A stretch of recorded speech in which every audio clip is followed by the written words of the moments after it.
Okay, welcome back, everyone. I hope everybody had a really good lunch and is energized for the afternoon session. I'm going to go until about 3:20 p.m. In the first part of this, and we'll take a 10-minute break there, and then we'll start in again about 3:30, and we'll go until 5, and then we'll come to our dinner break. So let's pick up where we left off.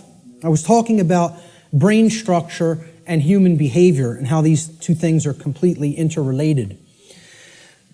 Brain health plays a critical role in human behavior, so it is extremely important for human beings to become familiar with the brain's basic structure and function. Now, I'm not telling you that this is the totality of neuroscience, what I'm going to show you here today. I'm saying that this is the basics. It's the essence of how the brain structure works. So this is part of understanding the physiological aspects of how consciousness works, all right? So there's three main complexes, structures, that comprise the total human brain. The first is the R complex, or the reptilian brain. So this part of the brain facilitates basic survival functions. It's the part of the brain that goes to work and becomes active when we're in what's called fight or flight mode, okay? When survival is at stake. It also controls basic motor functions and respiration, okay? The second part of the brain is above the R complex. This is called the limbic system. It's also known as the mammal brain, the mammalian brain. This part of the brain facilitates human emotions, and it makes human emotion possible to be felt in the physiology. It does this by releasing what's known as neuropeptides into the bloodstream through different glands that comprise the limbic brain, or what's called the midbrain also. So the final part of the brain, the highest structure structurally, and the newest part of the brain evolutionarily, it's called the neocortex. Now really what this part of the brain is really called is the telencephalon. That's what we traditionally think of as the gray matter of the brain, okay, with the hemispheres, okay? The neocortex is where all of the actual electrochemical activity that comprises our human modes of thought takes place, and that's in the outer shell of the telencephalon, which is known as the neocortex. So this part of the brain actually facilitates all human functions of thought, what we consider the things in thought that make us a human being and separate us from the animal kingdom. Higher thought functions, logic, intuition, creativity, okay? So we'll break down these parts of the brain and give you some visual understanding of them. So down here,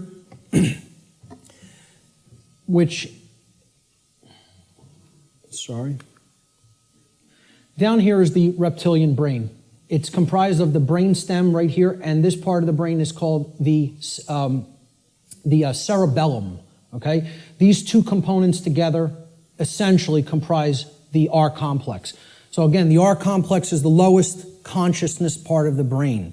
We don't do any thinking with this part of the brain. It's the reactive part of the brain. It reacts to stimulus. It's the stimulus response mechanism. Now up here in this middle part of the brain, these are all the different glands like the hypothalamus, the thalamus, the pituitary and pineal glands, etc., that comprise the midbrain or the limbic system. All human emotions are facilitated, are made possible by this part of the brain, okay? So this part of the brain, if it wasn't working properly, you would not be able to experience a normal range of human emotions. This is part of what psychopathy is. Psychopaths, this part of the brain is not functioning properly, whether it be from a birth disorder or whether it be from conditions over one's life that if someone has stayed in chronically has numbed out this part of the brain and it is not functioning properly anymore, so the person's not actually experiencing a normal range of emotions. This part of the brain, which again is the telencephalon, this gray matter part with all of the grooves, etc., that's the neocortex. The neocortex is the outer casing, basically, of the telencephalon, the higher brain. It's the human brain, okay? Neo means new, so it's the newest part of the brain structure as far as evolutionary development of the human being goes. So this part of the brain facilitates all higher order thinking. Now, what you have to understand about the telencephalon, or the hemispheres of the brain, is that they're first of all bilaterally symmetrical, and they generally control different functions of thought. Now, I'm not telling you it's 100%. Neuroscience is more complicated than that, okay? But in general, the left hemisphere of the brain is what governs logic, analytical thought, and scientific and mathematical thinking, and also linear thought processes, okay? Physical world tasks and details, being able to break things down and analyze them, all right? So this is taking things apart, breaking them down into smaller components and analyzing the pieces. That's what the left brain does. You could look at it as a series processor, okay? It has to go into this part first, then here, and then we could spit out the output. A linear process, like a series processor, okay? The right side of the brain, the right hemisphere, governs or generally facilitates and makes possible human creativity, our emotional makeup, okay, all the emotional dynamics of the human being, holistic thought, being able to see the big picture thinking, pattern recognition, and then things like compassion, nurturing, care, okay? Ethics, to a large extent. And I would say ethical thinking comes from a balance between the two, as we're going to get into. Now, if this left part of the brain here becomes chronically dominant, the masculine part of the brain, and again, I'm putting these symbols here. This is an ancient archetypal symbol called the blade. It's a simple upward-pointing triangle. And this downward-pointing triangle is another ancient archetypal symbol that was referred to in the ancient world as the chalice, the cup, etc. Okay? And this was a rudimentary phallic symbol, and this was a rudimentary womb symbol, representing the male and the female, or the masculine and feminine, more accurately, components of the consciousness. The idea is to keep a balance between these two. When we have a balance between the two, that's when we're operating on all cylinders, so to speak. That's when real consciousness and pattern recognition is developed. And that's when real morality and ethical considerations are also created within the personality, within the being. If this part of the brain is chronically dominant, the left part of the brain, okay, what happens is the right side of the brain is imbalanced. It's not really functioning at a higher level, okay? And the limbic brain will actually suffer that effect, okay? It will also start to shut down. So you will have a lot of left brain patterns going on and a lot of left brain processing going on. But if that's all that's happening and we're not using this part of the brain equally, the R complex of the brain is what essential executive functions are going to be routed to. We're going to be living from the R complex in a kind of stimulus response only mode instead of living from a holistic brain balanced mode, which is when we're in that balanced state, the neocortex, which governs higher order thinking and makes higher order thinking and ethical thinking possible, is what rules the personality. Okay? Now, conversely, if the right side of the brain is chronically dominant, so let's put it this way. The left side of the brain being chronically dominant, you have the controller. That's the master mentality. The right side of the brain being chronically dominant, that's the slave mentality. That's the I won't stand up for myself and I'll just accept everything. The total new ager, in other words, okay? So this part of the brain, if it's chronically dominant, the opposite happens with the structures of the brain. The R complex will shut down. It will suffer, okay? It will not work properly, which the R complex is necessary. It makes you stand up for yourself when you're under attack. Again, it's the fight-flight response. In a dangerous situation, you've got to know whether you're going to fight whatever's attacking you or whether you're going to get out of dodge and run away. Okay? That's a survival mechanism that's necessary when there's danger. So when this part of the brain is chronically imbalanced, the R complex gets shut down, People freeze, essentially, and they don't stand up for themselves and take action. What's happening is they're being ruled by their emotions. And again, the limbic brain governs all emotions, positive and negative. So that's compassion and that's fear. It's any possible human emotion. The midbrain is what's ultimately facilitating that emotion in the physiology. All right? So if this part of the brain is chronically dominant, the opposite happens. You go into slave think, you shut down, you freeze, you're ruled by the emotions, and you don't stand up for yourself. So, the neocortex of the brain has two hemispheres. The left brain largely facilitates logic and scientific thought, while the right brain hemisphere largely facilitates creativity and compassion. When both hemispheres are in balance, the neocortex acts in its proper role as the executive command center of the whole human brain. And that's when true intelligence is born. Now, true intelligence is a concept that I think more people really have to understand. People have equated intelligence with intellect, especially in the Western society. All right? Intellect is not intelligence. Let me say that again. Intellect is not intelligence. Intelligence comprises more than intellect. Intellect is left brain understanding. True intelligence is holistic understanding, with the right brain included in the process, the nurturing, compassionate, creative, and intuitive sides of the consciousness together with the intellectual aspect of the consciousness. And you can see this in the word. Intelligence, right? Intella is where intellect comes from, okay? And gens, G-E-N-C-E, comes from the Latin verb generare. Generare means to generate or to create. So it's the creative aspect of the personality or the right brain. So intellect plus creativity, logical thinking plus nurturing and compassion. That's real intelligence, holistic intelligence. And most people in our society are not in holistic intelligence. They're in one form of brain imbalance or the other. So let's look at how this manifests. If a human brain's left brain hemisphere becomes chronically dominant, the R complex will take over executive function of the brain, and the person will become ruled by selfishness and base desires. And they will develop a personality that is based in domination and control.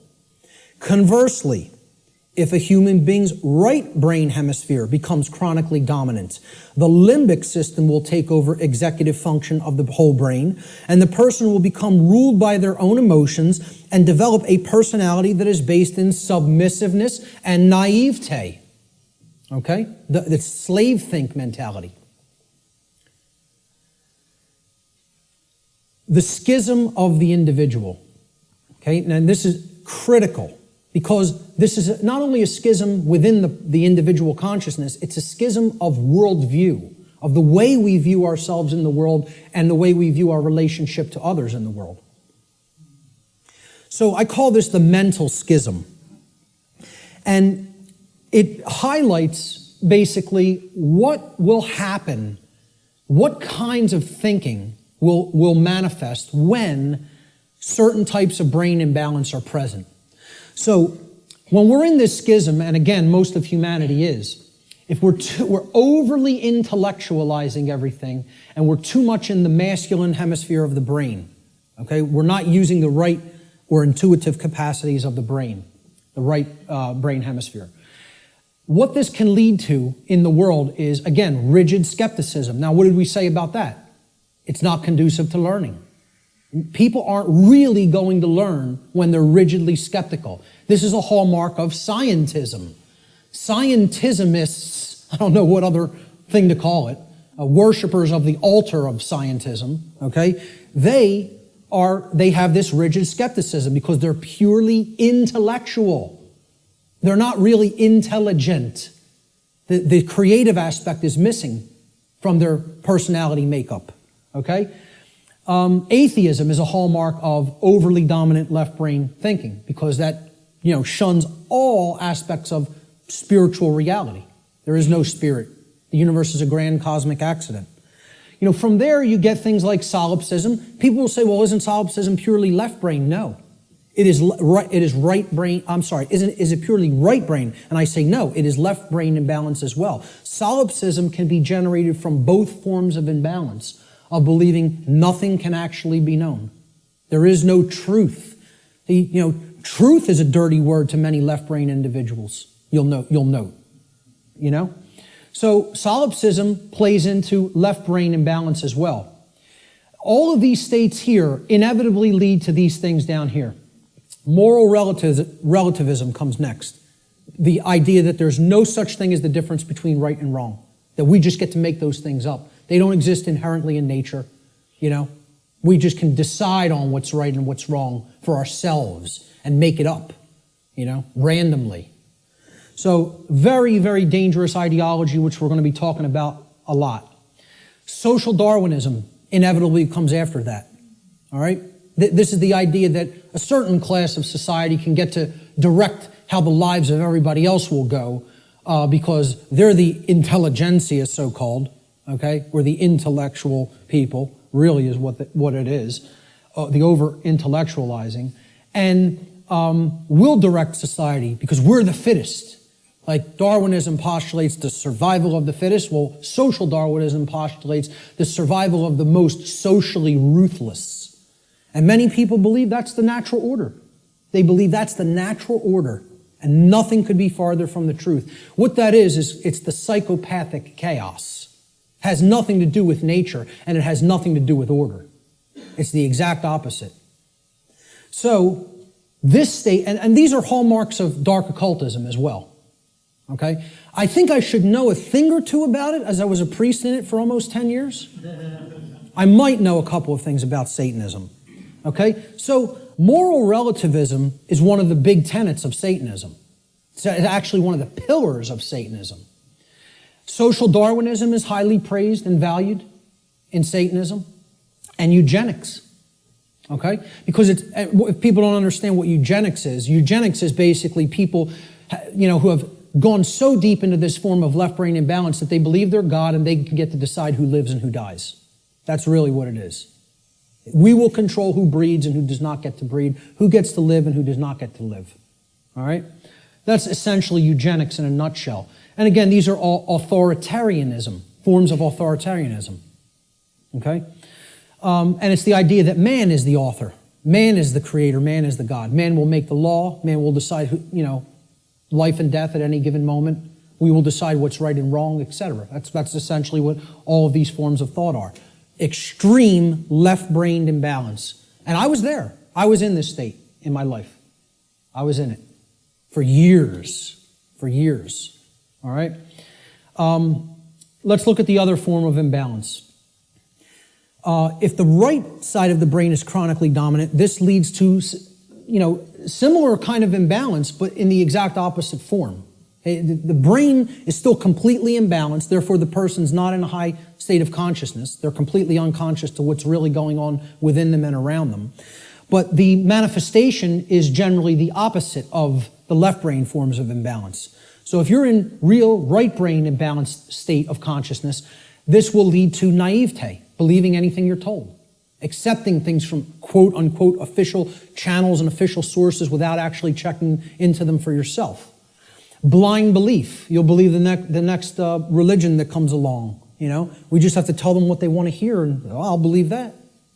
So, New Agers are basically in this category: naivete and blind belief.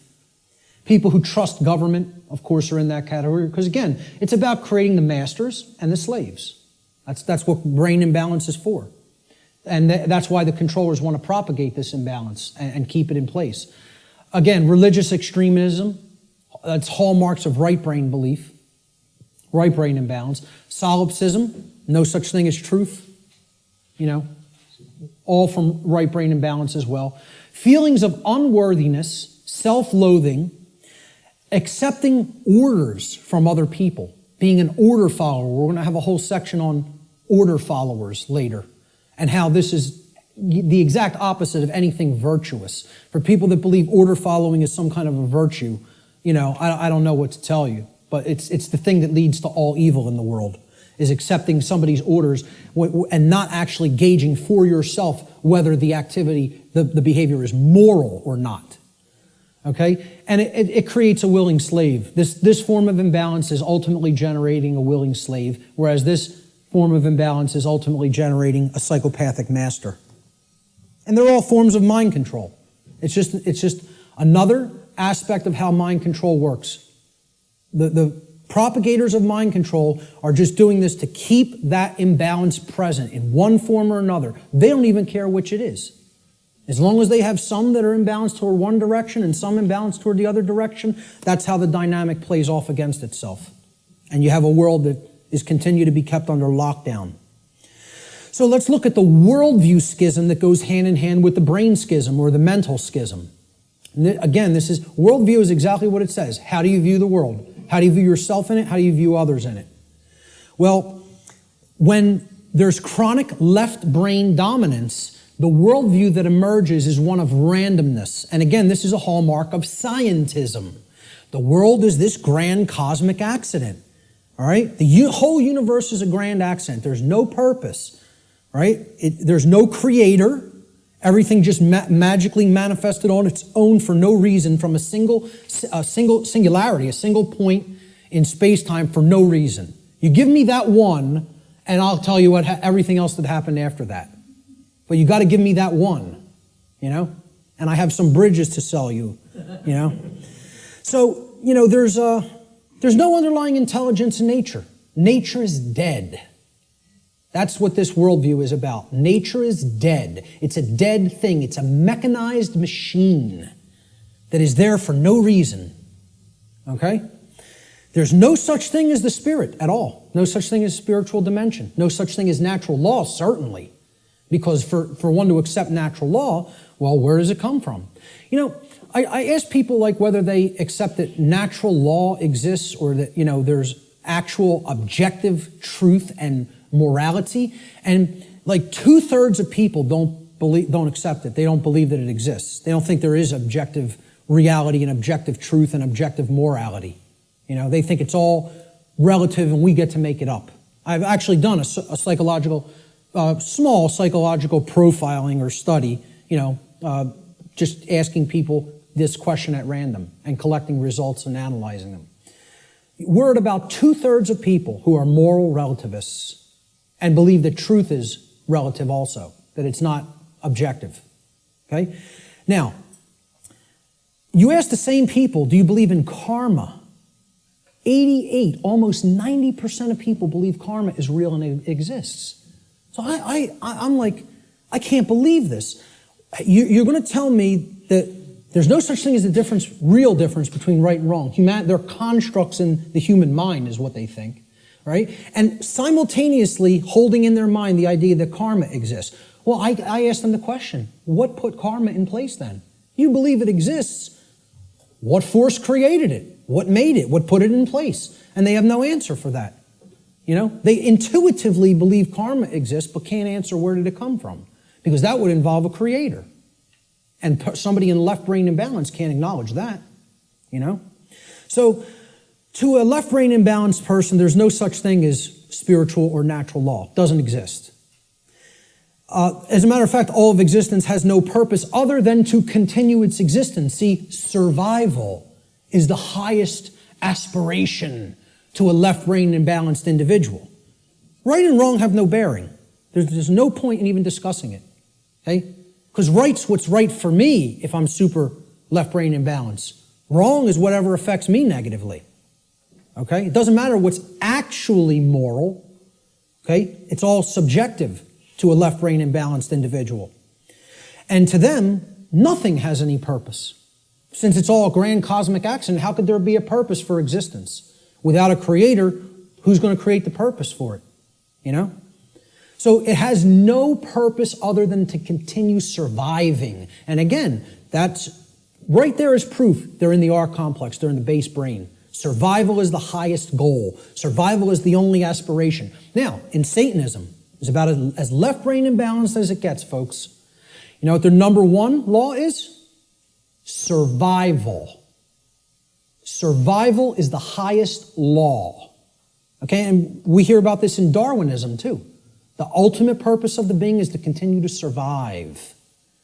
And I would highly debate that. I would highly disagree with that. There are laws higher than survival. Okay?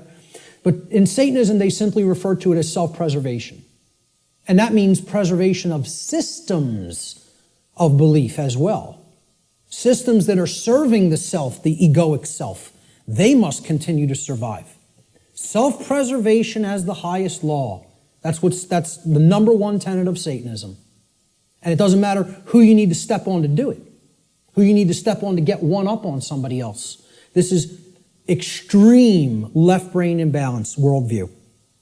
All of these characteristics in the randomness worldview are hallmarks of scientism, atheism, totalitarianism, and dark occultism. You could add to that list. You know, whether you refer to it as Satanism, dark Luciferianism, it doesn't make a difference. It's the hallmarks of the dark occult. On the other side, on the right brain imbalanced side of the worldview, there's another worldview called determinism. Okay, determinism is based in right brain imbalance and is defined by, in general, helplessness, religiosity, and the dismissal of free will. This worldview will eventually lead to a society of blind order followers and willing slaves who accept their conditions as their lot in life. So, hallmarks of deterministic worldview. God controls every event in creation. Nothing happens at random. There is no free will. So you can never throw anything a curveball through free will. Every event is preordained. Okay? And religionists believe in this. See, I like to say, my presentation is going to piss everybody off. And that's what it should do. Because if you're in one of these forms of belief systems, it represents one form of imbalance or another. So people who believe in government and science are in that left brain imbalance. They're going to get pissed off that I'm talking about that form of imbalance. And then the people who are in religion and the New Age movement, they're in that right form of imbalance, so they're going to get pissed off at that. Good. Let them all be pissed off. The truth will piss you off, and then it will set you free if you accept it. So, all occurrences are preordained. Free will is an illusion. No, you know who just said this in his latest book? Stephen Hawking, who you would think is the most left-brain person that you could think, worships at the altar of scientism, believes the universe is a grand accident, okay, and a mechanized machine, okay? It's like this comes full circle. It feeds off of each other like a feedback loop, these forms of imbalance. He went so far through left brain imbalance, he's so in the left brain, that he actually developed the hallmark of right brain imbalance, which is that there's no such thing as free will. No such thing. Since it's all a mechanized machine and there's no consciousness, there can actually be no choice. We are actually robots controlled by matter. Hawking believes this. He actually wrote this in his book. He said free will is as dead as God. Okay? And millions of people buy this moron's books, and I'll call him a moron right to his face. There's not a drop of intelligence in that man, and people think he's one of the most intelligent people in the world. You might be one of the most overly intellectual people in the world, but you have no wisdom at all. Zero, if that's how you think. And again, put him in front of me and I'll tell it to him to his face. Okay? Because these people actually believe he's smart. That person isn't smart. He's dumb. He's intellectual, but that doesn't make you intelligent. Okay? He has no part of the big picture. None. Just because you can theorize something and visualize it and calculate it mathematically does not make you an intelligent person. That means you're great at using the intellect. You're great at mathematics. You're great at linear and logical thinking. That does not make you wise. All right? So, to continue with the right-brained imbalanced worldview, since God controls everything in creation, nothing is possible to change. Human beings are powerless to create change. Everything is being made to be this way by God. This is what religionists and right-brain imbalanced people think. So, therefore, why take any action? Action is ultimately meaningless. A big hallmark of the New Age community, because it's a religion. The Course in Miracles. Oh, we just need to accept everything the way that it is, right, folks? Doesn't make a difference if evil is running amok in our midst. No, accept it all. Don't try to change a damn thing. Take no action, just observe. And see how far deeper that gets you into bondage. Because that's the best way to get real deeper into chains. Okay? So these are all hallmarks of religious extremism and what I call simply slave think. Because that's what it is. Let's not euphemize anything. Let's call them what it really is. This is master think, that's slave think. And if you want a world that continues to propagate slavery, you'll stay in one of those forms of brain imbalance. And this right brain imbalance, in addition to religious extremism and slave think, is the hallmark of the New Age movement and their followers, their religious followers. Now, there's a balance that is struck between these, okay? And that's what everything really is ultimately about, creating a balance. Because there are components to these two worldviews that if they come together, it shows us what the truth is. And here it is right in the middle here. There is a deterministic component to reality, and there is a random component to reality, existing in cooperation with each other, in conjunction with each other. The deterministic component is what I'm talking about here today and referring to under the banner of natural law. That is determined. It is law. It is set. You're not changing it. It works that way flawlessly 100% of the time. That's determined. Natural law is determined. Okay? It's the deterministic component to reality. Then there is a randomness component to reality that works continuously in conjunction with natural law. And this is a little thing called free will. Our ability to choose our behaviors, to do certain things and to not choose to do certain things. And we have it. Every individual has it, no matter what position, no matter what situation they're in. I don't care what institution you're in. I don't care who you've listened to up to this point. I don't care what background you come from. I don't care what economic class you come from. Every single solitary being that is capable of thinking at all is gifted with free will. You have free will to choose your behaviors, and so does every other human being. Everyone. Okay? It's a gift of creation itself. Okay, we can choose what we will do and not do. Nobody can actually make anybody do something like a robot. Oh, believe me, there's people who are trying. You know, like Art talked about, Jose Delgado. Was searching for means to electronically, directly control through chip implants and stimulus through chip implants in the brain, human behavior, like a robot, to put a technology into the brain to control the behavior of the individual. And that went on right here. This is where that took place, folks, right on Yale's campus, okay? Read some of his stuff. You want to be disturbed? You think what I'm telling you is somewhat disturbing. Read some of Delgado's material.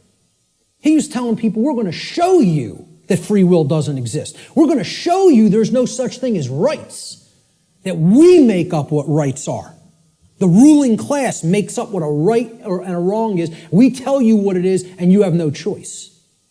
And he's telling you, we're going to show you you have no rights, that you're our slaves. Yeah, read some of his material. And an excellent book, Art recommended too, Jim Keith, Mass Control, The Engineering of Human Consciousness. If you haven't read that book, get it and read it. And that's just an introduction. And many people think he was murdered over it. You know, so truth lies in the middle of these worldviews. There's a deterministic component called natural law. There's a random component called free will, our ability to choose our behavior freely. So let's look at this debate that's been going on since time immemorial of human nature versus human nurture. And again, I'm getting ready to piss everybody off, okay? This debate's been going on forever. Which is it? What's human nature really look like? What's its essence? Is it angelic or demonic? Okay? I would say it's neither. It's neither one of these things. It's not both. It's neither. So nobody wins here, you know, who falls on one side or the other. And it's a very difficult thing for people to accept as well. Because when we ask the question, what is the nature of a human being? It's a very similar question to asking, what is the nature of this computer up on this platform? What is the nature of that projector? What is the nature of those cameras? Well, can I actually say what the nature of these things is? It's a computer. Its nature is to compute information. What is the nature of that projector? Is it good? Is it bad? Is it angelic? Is it demonic? Is that projector demonic? No. Its nature is that it projects imagery.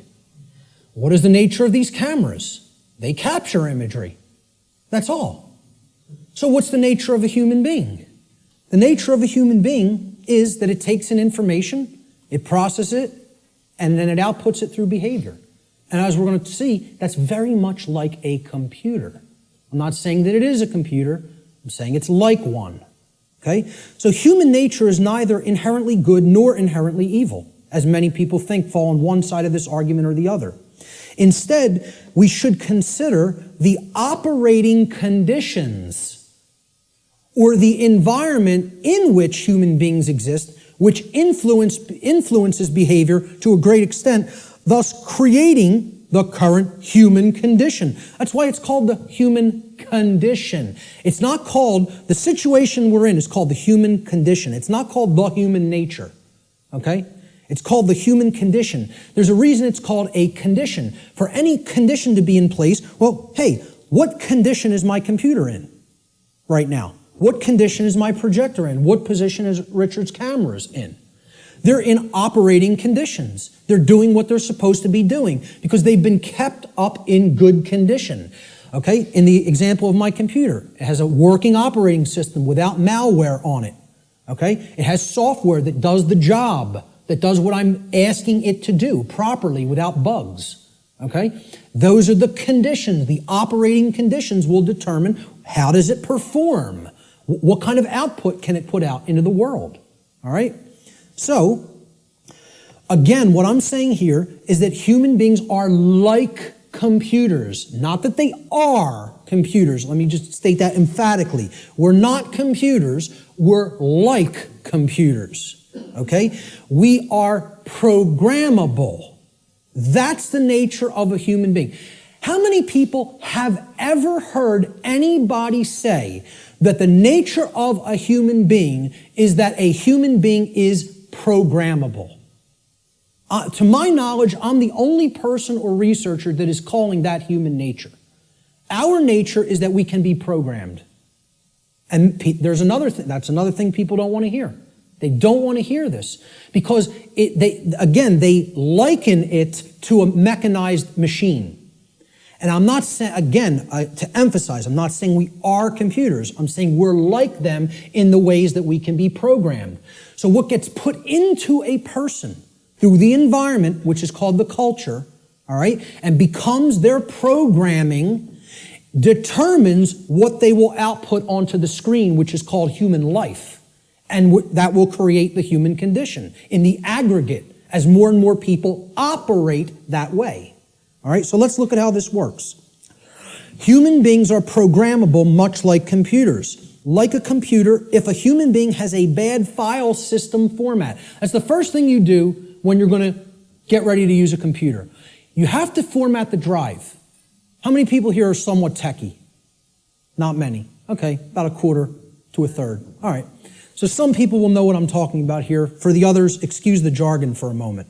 All right, I'll explain what it is. A file system format is you got to format the hard drive so you can prepare it for a specific operating system, which is basically the task controllers. It's going to control what happens on the computer, how programs get launched, how memory is used, etc. in a nutshell. All right, I do this for a living, so I know all the technical stuff. So I'll try to keep it simple. So if the human being has a bad file system format, right? This is akin to the operating conditions during a child's formative years, the first 6 years of their life, essentially. Now, think about it. We call this their formative years. Their formative years. like a format on a hard drive, because this is what puts the file system into the human being, that prepares it for its operating system. Okay? So, largely, what programs the child at this stage is the parents and what they will see in their immediate environment and home and during their very early years in, quote, schooling. All right? Now, if, like a computer, if a human being also has a bad operating system. Now, this is like Mac OS, Windows, Linux, etc. Android, iOS. These are operating systems. Again, they are basically providing a platform that other programs will run in, and they're providing a graphical user interface. This is your culture. The operating system is the culture in which the programs run.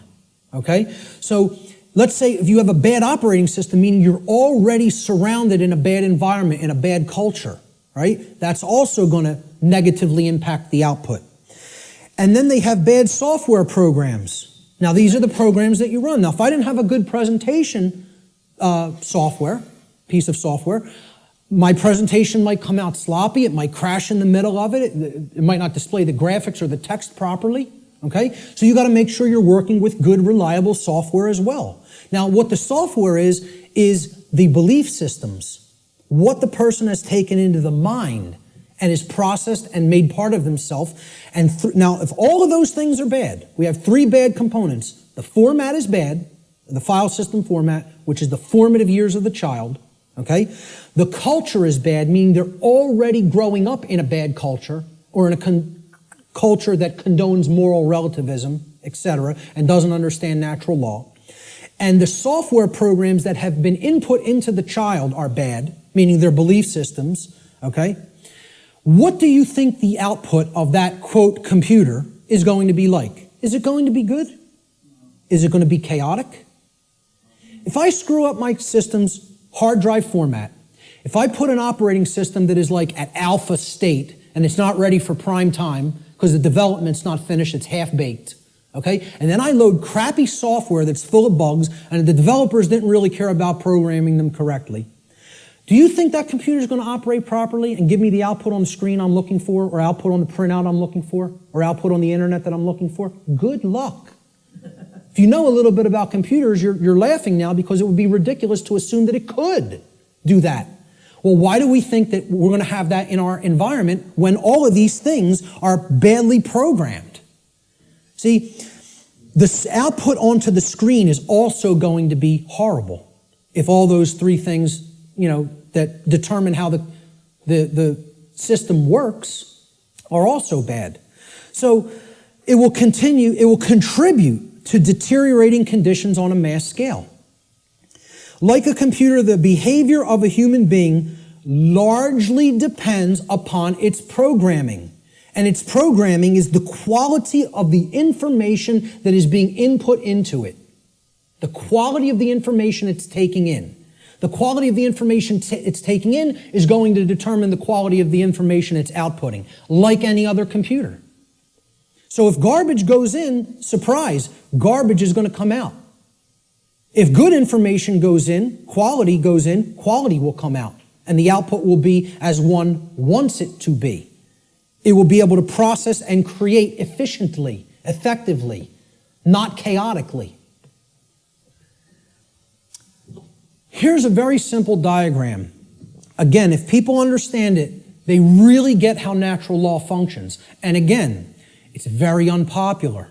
People don't want to look at what the bottom base foundation or platform of this structure is. Because once again, this idea that knowledge is what's required makes many people upset because they want to believe they're going to achieve these things they say they want without doing the work to acquire that knowledge and therefore understand the requirements for obtaining those conditions.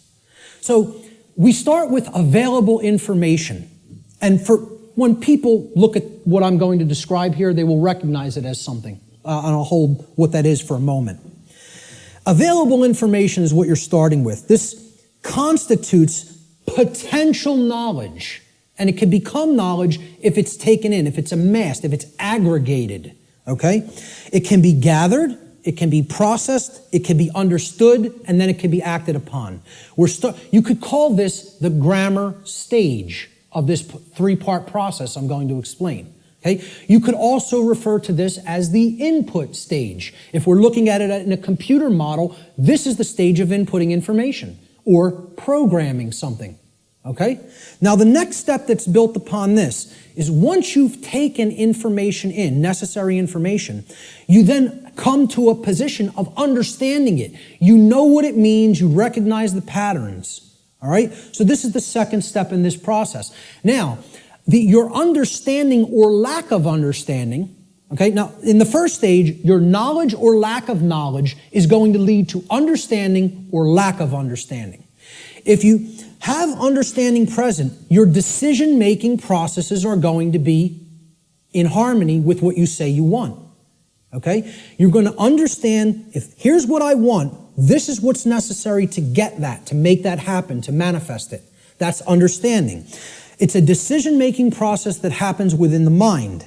These processes take place in the human mind and are chosen by each individual based upon available information. So again, you can see if information is held back, if it is occulted, or even if it's just people are dissuaded from taking it in because people will say, no, there's nothing there, there's nothing to it, right? You could see how they'll never get to this step. They'll never understand. They'll never get to the second level of creating our reality. All right? Effectively, efficiently. The third stage to this process is what you do with what you have come to understand, to know and understand. So this is the action stage. Okay?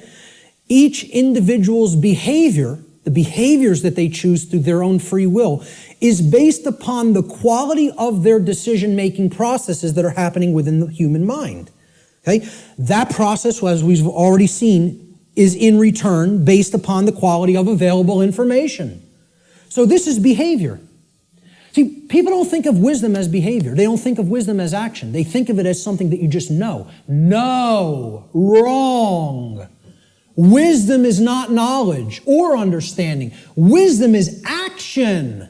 Let me say this again. Wisdom is action. It is knowledge and understanding that has been applied. Application. That's the program that you're going to run on the computer that you've put an operating system on and formatted properly. The application is the action. When you're working in a computer doing things, you're working in an application. You're not building the things you're building with the operating system. The operating system is what's supporting the program that allows you to be creative. Okay? And in return, the file format supports the operating system. So, we start with available knowledge. That can be converted in available information, which can be converted into knowledge, which can then, through decision-making processes and filtering of that information to eliminate inconsistencies, can lead to an understanding. In continuation, the understanding can then lead through our free will decision-making processes to be converted into behavior, into action in the world. That, when it's done properly, it's wisdom. When it's done with morality and ethics in mind, it's wisdom. When it's done without that, it's folly. Okay? And it leads to more and more chaos. So, based upon these three processes, something is generated. Something is created in the physical manifestation, physically manifested reality, the real world, so to speak. So, the manifested reality is based upon the aggregate behavior. Aggregate behavior. No one person is creating the reality we are experiencing. Okay? It's another fallacy of the New Age movement and thinking. In the aggregate, we are creating our shared reality. All the behaviors put together creates the output on the screen, or the generated result. Is it orderly? Is it chaotic? Well, that's going to be based upon whether someone took in the information, processed it efficiently to come to an understanding, and then acted upon it. The manifested reality is the quality of the condition which manifests in any given society based upon the aggregate quality of human behavior within that society. This is how our reality is actually created. The conditions that we experience as the daily events of our life. It's a simple three-stage process that leads to a result. And for many people here, you will recognize, if you've looked into this discovery process and this creative process, is known as the trivium. This is what the trivium is. Okay? In the ancient traditions, this is what the trivium was labeled. It was labeled knowledge, understanding, and wisdom. In the later aspects, when they passed out of mystery school tradition hands and went into some other think tank and society hands, the knowledge of the trivium was termed grammar, logic, and rhetoric. Grammar being the knowledge stage of aggregating available information, logic being the understanding stage of making using processes to analyze and filter said information and come to an understanding of it. And then the rhetoric stage was the application, the action, taking action based upon what you've come to understand. Now, there's a third way of looking at the trivium in computer jargon, and that is input, processing, and output. And then you get the result on the screen, which is called life. All right? Any way you want to look at the trivium, I don't care. But understand it, know how it works. Okay? Because this is why a big part of why we're in the situation that we're in is that the trivium methodology of truth discovery has been completely obliterated from public consciousness. Completely obliterated. And I ask people how many people have even ever heard the word trivium. Raise your hand if you've heard the word. So a good portion of the people here have. Many people have never heard the word. And if you do a Google search on it, most people are going to get back the band, the metal band, the Trivium, which is not a bad band, but, you know, but the whole point here is the results that are going to come back through Google or Bing or Yahoo or whatever are going to give you a metal band, a heavy metal band, instead of the Trivium method of learning, the classical liberal arts education methodology. Because they want to try to sanitize that as much from human consumption as possible. They don't even want you to understand how that works at all. And that's why it's been removed from public schooling. And that's why, as long as this society stays the way it is, it'll never be put back into public schooling. You know, I tell people a little anecdote. When I was in high school, and thank God I went to the high school I did because they really hammered Latin and Greek into you. You were going to know your Latin and Greek when you came out of my high school, okay? For whatever other indoctrination they put into you, that's a different story. But I'll tell you what, you came out of there knowing your ancient languages. It was still part of the curriculum when I was in high school. And, I think I came out better out of there because of simply the linguistics knowledge that I gained from it. And we read Gaius Julius Caesar's war journals in their original Latin and translated them. And in one of them, he's absolutely lambasting one of his centurions. Okay, they're on a campaign in Gaul, which is France now. And Caesar is, making his rounds of his troops, and they're getting ready to, push deeper into Gaul. And he finds, when they would have their encampments, they would have a lot of, slaves of the Roman Empire that they would take with them on their campaigns that would do a lot of the lifting of the equipment and the carrying of the equipment for the centurions to do battle in the next battlefield location. And the slaves would have to do all that manual labor. And Caesar says to one of his centurions, he's passing by their encampment, and he sees one of the actual centurion leaders teaching one of the slaves the trivium method. And he flips out on him in this journal. He says, I caught one of my centurions, teaching the trivium, and freaks out on him. How dare you teach a slave our method of learning? Soon they won't want to be a slave anymore. There'd be an uprising if they knew what we knew, if they knew our truth discovery methodology. He said, I forget how it really ended, but I think how it ended was, he told this centurion, if I ever catch you doing this again, I will personally cast you into the wilderness of Gaul and let the Gaulians deal with you, who knew that the Roman Empire was trying to conquer their people at that point, which is basically saying it would be a death sentence, but I won't even carry it out. I'll let our enemy carry it out on you. That's how much he didn't want their slaves to understand their methodology for learning. And that's the trivium. And that's why most people have never heard the word. So you got to look into it and understand how it works. That's all I can say about it. It is how we build our reality, either efficiently or destructively. So let's look at some of the principles of natural law. Now, in my extended seminar, which goes over a 6-week class of lessons, I get into these principles deeply in an extended form. We're not going to do that today because time doesn't allow. I'm going to briefly touch on each one. Okay? The word principles, let's define it. Principle comes from the Latin noun principia.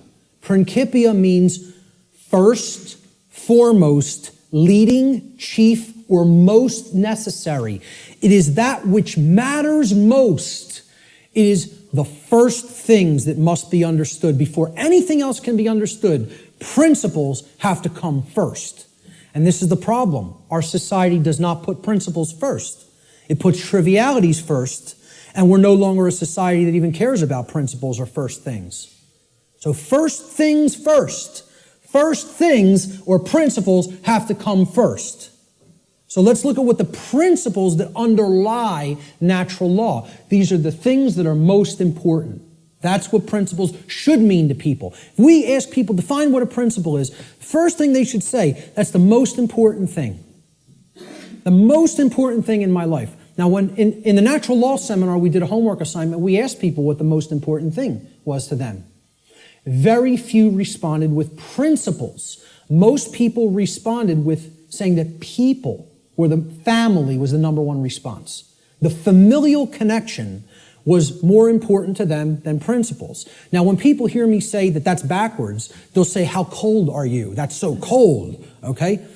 What I'm telling you is that the familial connection, no matter what it is, between a mother and a son, a mother and a daughter, a father and a son, father and a daughter, husband and wife, doesn't matter as much as principles. I'm not telling you they don't matter at all. I'm telling you have to put principles first. Otherwise, those relationships are just meaningless. They don't really have any real value unless they're based upon principles first, which is why so many relationships are dysfunctional. Principles have to come first before you can even build a solid relationship with another human being. So, let's look at what some of the principles of how natural laws work first before we can actually find out what the expressions of these laws are in our lives, which will be the next section. These are what I call the general principles of natural law. Natural law is expressed through 7 basic underlying principles, plus what I have referred to as an 8th or hidden principle, which you hear very few other researchers, even people who are studying this from the occult perspective, who are studying this from the consequentialism perspective, you very hear them incorporate the 8th and all-encompassing principle, which I'll get to last here. This 8th principle, which I call the lost principle, binds all the other 7 principles together. All right? These principles together constitute a master key through which universal wisdom, including the knowledge of the requirements to obtaining what we desire, is then unveiled or de-occulted. When people ask me, well, what do you consider yourself in your performance of presenting what you present? I tell them, I consider myself a de-occultist. I'm no longer an occultist. I'm a de-occultist. I'm attempting to take this information out of hiding. It's been hidden. The hiding of it is destroying the fabric of our society and putting us into bondage. It needs to come out and be non-hidden. It needs to be unveiled and shared widely and freely with anybody who's capable of accepting it and comprehending it now. Because we're not in a position where we could wait longer. We're at the precipice. okay? There is a moral obligation to bring this information to the public now, okay? So I consider myself a de-occultist, one who takes things out of hiding and presents them openly. These are the 7 general principles of natural law. Many people who have studied some variants of occultism may recognize these as what are known as the Hermetic Principles. Hermetic essentially comes from Hermes.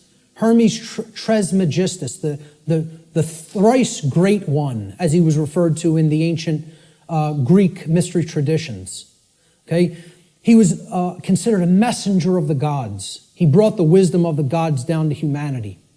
Okay? In the ancient Egyptian and Cometian traditions, he was the scribe of the gods known as Thoth. All right?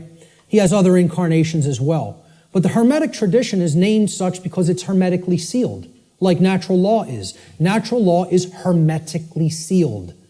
It is binding principles that are immutable. They are laws that are in operation that cannot be changed. Hence, they are hermetically sealed. So, these 7 general principles, they are mentalism, correspondence, vibration, polarity, rhythm, cause and effect, which is a huge one, which we'll be getting into, and gender. So I'm going to briefly describe what each of these are and what they are about.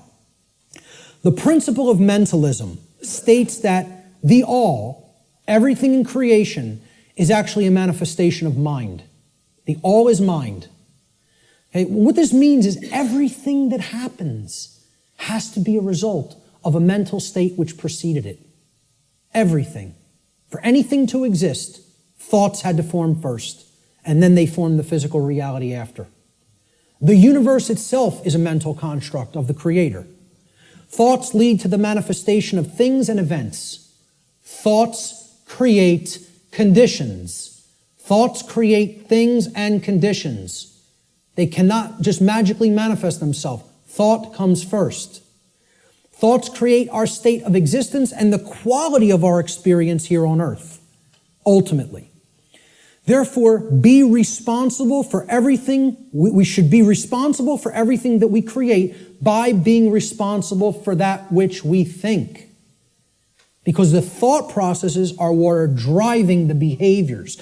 People behave the way they do because they have certain belief systems embedded in the mind and running like a program. Their thoughts and their emotions are driving their actions. So the behavior is not magically suddenly going to just change. The thoughts and emotions have to change because they're the driving force behind the behavior. That's when reality will change. See, people don't want to hear that, once again. They don't want to hear, if you want to change reality, you, yourself, have to change the way you think. Because the way you think is not conducive to the requirements for getting what you say you want. They're doing the exact opposite of that in many cases. So that's the principle of mentalism. The principle of correspondence states that that which is above is similar or like to that which is below. So what this means is that which is below, and that which is below is like to that which is above. It's a mirror, okay? The above is like the below is like the above, all right? The above, in this case, is the macrocosm, okay? The laws of the very large things, okay? The laws that govern the creation which we consider is seemingly outside of ourselves. We know at the deepest level that it's not, that we're one with it, but, we perceive this as out here, the laws that govern the large aspects of things. So the macrocosm, or the very large, the totality of everything, and the microcosm, which is the very small, or the individuated units that comprise the whole in their aggregate, okay? They are reflections of each other. They cannot be separated from each other. As one goes, the other goes. The universe is actually a holographic system, okay? It's a hologram is an image, okay? You pass a laser through it, and it then projects a 3D image, okay? It's like a flat image, and it projects a three-dimensional image. But aspect, why they call it a hollow, like holistic, hologram, holistic image, is if you break a hologram into multiple components by cutting it. So if I take a hologram and I cut it in 4 pieces, you don't have a quarter of the image on one part of the hologram and a quarter on the other and a quarter on the third and a quarter on the fourth. You have 4 whole images that only lose their resolution by a quarter. Okay? So everything is contained in all the smaller parts. Okay? That's like the reality that we're living in. Our universe is a holographic one. So the universe is inside the individual. And the entire universe is like an individual. They're reflections of each other. To know the workings of the individual will help lead us to an understanding of the macrocosmic laws. Similarly, to learn the macrocosmic laws will help us to learn the way that consciousness within the individual functions. These two things cannot be separated from each other. And once again, as I said near the beginning, that's what occulted knowledge is. The knowledge of the occult is how the microcosmic world works, which is the individuated consciousness, and how the macrocosmic world works, which is natural law. So the other part of the principle of correspondence is that our reality is also fractal in nature.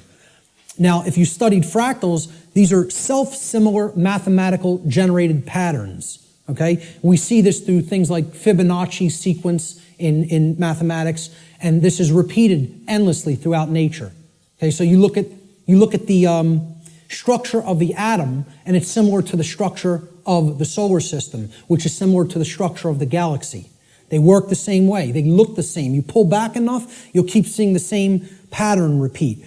Everybody ever see the movie that was done in, I think, the 1970s or 80s? It's a short, like 10-minute clip. It's called Powers of 10. Has anybody ever seen this? Yes. A couple people. Watch this movie, Powers of 10, and you'll understand what I'm talking about when I say that the universe is fractal in nature. Brilliant movie. It will blow your mind. Real short, 10 minutes long, something like 9 or 10 minutes long. They basically zoom up into the cosmos to show you how everything is self-similar. Then they zoom down into the cells of a human being and in the atoms that comprise the hand and cells of the hand, and show you how everything is similar there, all the way down to the atomic level, okay, and the subatomic level. So, the universe is both holographic, meaning that the whole is contained in the parts, and vice versa, and it is fractal or self-similar across all scales of its existence. That's the principle of correspondence. The principle of vibration simply states that there is no such thing as rest, as dead or non-motion, okay? Death, in that sense, is an illusion, because true death would be the cessation of all motion and energy. There is no such thing. It doesn't exist. You cannot go anywhere in creation where something is at complete rest. Okay? And I joke around about this. Barb tells me funny stories when she comes home from work, and she's trying to, enlighten some of the other RNs that she works with.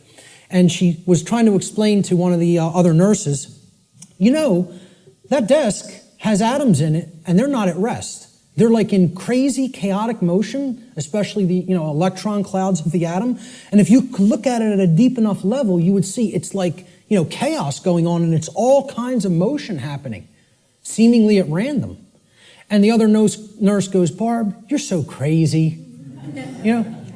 What I say to that is, how could you have made it to nursing school and not ever have even considered the concept of the atom? Right. And it's amazing. She actually thinks the perceived stillness is actual stillness, and didn't comprehend. If you zoom into that with a powerful enough microscope, you're going to see all kinds of motion, and nothing's at rest. And she thought Barb was the weird one for trying to explain that to her. Okay, so there is no such thing as true rest. It doesn't exist. If something's in existence, it's in motion. Everything moves, everything vibrates, and at the most fundamental level, the universe and every single thing which comprises it is ultimately pure vibratory energy that is manifesting itself in different ways, different frequencies, different vibratory forms. The universe has no true solidity as such, as we imagine solidity at the macrocosmic level. Matter is merely energy in a state of vibration. And what this is, if we truly understand this, and many sciences are now finally really understanding this and trying to propagate this knowledge out into the public, we will come to the understanding that this is a spiritual construct for experience to be gained, to have an experience and learn and grow in consciousness. That's what the purpose of this whole thing is for, you know? So nothing is truly solid, you know? It's again, like we say, we are spirit having a human experience. The whole universe is spiritual, having a experience in solidity. All right? That's how you have to look at the principle of vibration. The principle of polarity states that everything has a dual nature to it. There are polarities in everything that exists. Okay? Everything has poles. Everything has its pair of opposites. However, opposites, they are identical in nature, but they're different in degree. So let me give you an example of what that means. Are hot and cold really opposites? Or can we simply look at them as the presence of heat energy or the absence of heat energy? Meaning that they're the same thing, energy. And whether it's concentrated in a specific area, which would make it hot, or whether it's absent from a specific area, which would make it cold. Okay? That's what hot and cold are at the fundamental level. At our level of perception, they're opposites, but at the fundamental level, they're the same thing, energy or lack thereof. Just like those 3 stages of the Trivium. Are knowledge and ignorance the same thing? Yeah, actually they are. Because truth is always present. It's a matter of whether it's taken in and processed, or whether it's refused to be taken in and it's not processed. Okay? So it's just like that. They're identical in their natures, but they're different in their degree. Okay? Extremes can meet and blend and, play with each other, like as depicted in the yin-yang symbol, masculine and feminine. They need to be blended. And at some level of reality, everything that is seemingly contradictory may be reconciled. Now again, I stress the term at some level. At the unified field level, everything is consciousness, pure consciousness. However, at this level, there are differences in consciousness. At this level, there are things that are taking place that we need to understand. At this level, there are things that we need to set right and rectify, because it does matter. It does matter. Okay? So, again, be careful with some of the New Age-isms that get put out there. Yes, can all paradoxes be reconciled? At some level. In this realm, we need to have our feet on the ground in the physical domain. This is the concept in the Hermetic tradition, which is where a lot of this understanding derived from. Out of ancient Egypt, what was known as Kem, the land called Kem, was what the actual Cometians referred to it as. The word Egypt is a bastardization of the capital, the Greek pronunciation of the capital city of Kem, which was Memphis at one point. And that city was referred to as Hygeptos in Greek. And that became Egypt in English. But the original name for Egypt was Kem. That's simply called black or dark in their language. It was the black land. And we get the word alchemy, which means, again, from. Okay? It means from the black land. Al-Kemet, which is where alchemy comes from. And that means out of darkness, this knowledge will come and bring light. Because a lot of these mystery tradition teachings do come from Kem. And also the people who took it from Kem and started to propagate it in other areas were the Greeks in the Greek mystery traditions. And again, there was light sides and dark sides to all these mystery traditions. Okay? There were some who used the knowledge wisely and tried to propagate it and tried to elevate human consciousness, and there were those who wanted to use it selfishly for their own benefit and to control others. So my point was that in the Egyptian mystery tradition, I lost my train of thought there. I'm sorry. I was talking about all paradoxes may be reconciled at some level, and I brought up the mystery traditions. I can't remember why I went into that, so I'll just keep going. Let's look at the principle of rhythm. Everything flows out and in. Everything has its tides. All things rise and fall. Okay, so everything has a rhythm to it or a swing to it. There's tendencies that exist in energy. The pendulum swing manifests in everything that we undergo, everything that we perceive. The measure of the swing to the right is the measure of the swing to the left. It's just an opposite. It's perceived as an opposite. Rhythm will compensate. Now, how this should be understood when we are talking about natural law is many people will say, well, that's just the way the tendency is moving us. It's just the way the tide is taking us, right? But that's not really accurate.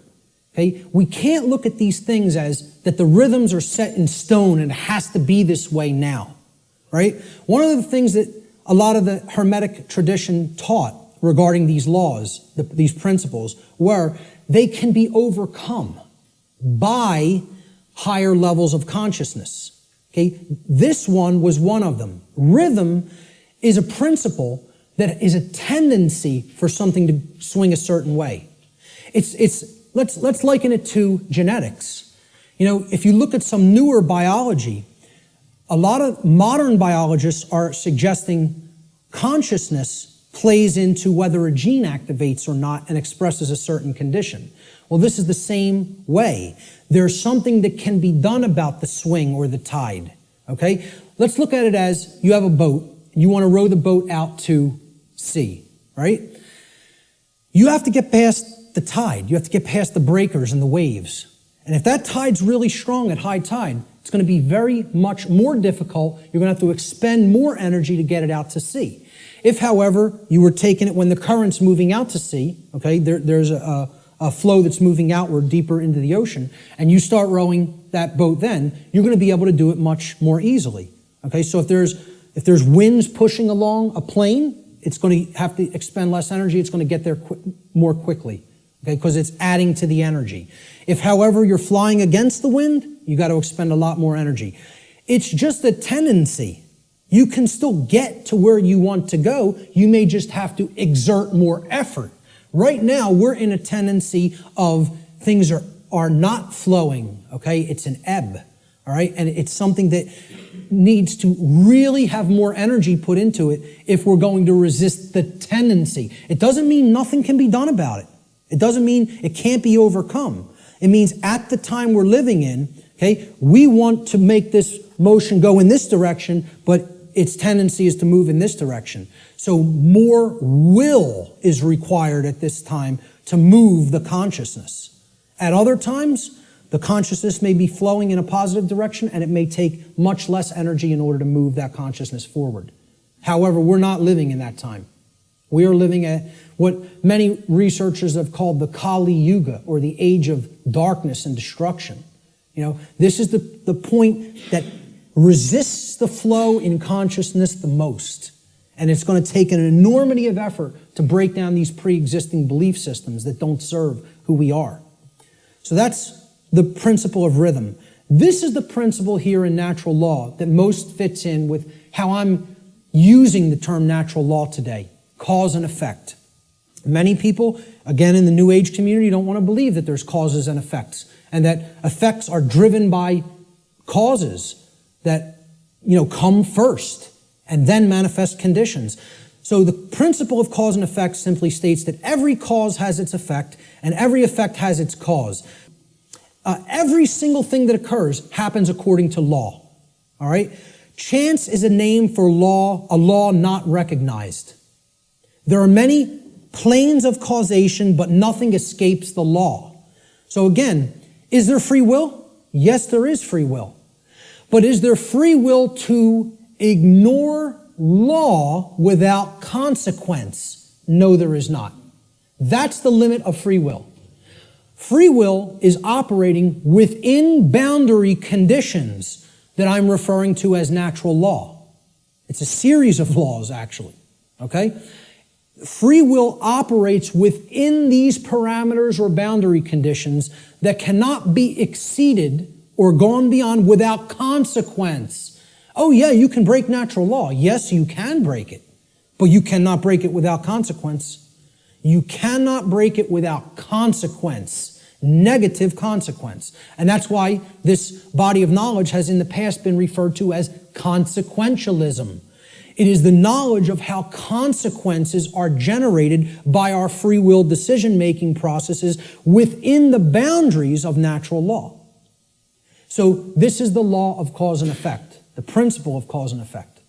And I think this image, I was searching for images that encapsulate cause and effect, and I found this cartoon, and I think it does it brilliantly. Most of all, because will the effect happen immediately? No, it will not happen immediately. There is a time lag. You set the cause into motion, the universe is going to intelligently bring to you, through a rearrangement of all the dynamics that it needs to rearrange, the effect of what you've generated by setting that cause into motion. And there is a time gap between the cause going into place and the effect coming around and hitting you. This is why the pattern recognition of cause and effect is more difficult, because it is separated by a time lag, by what we perceive as linear time.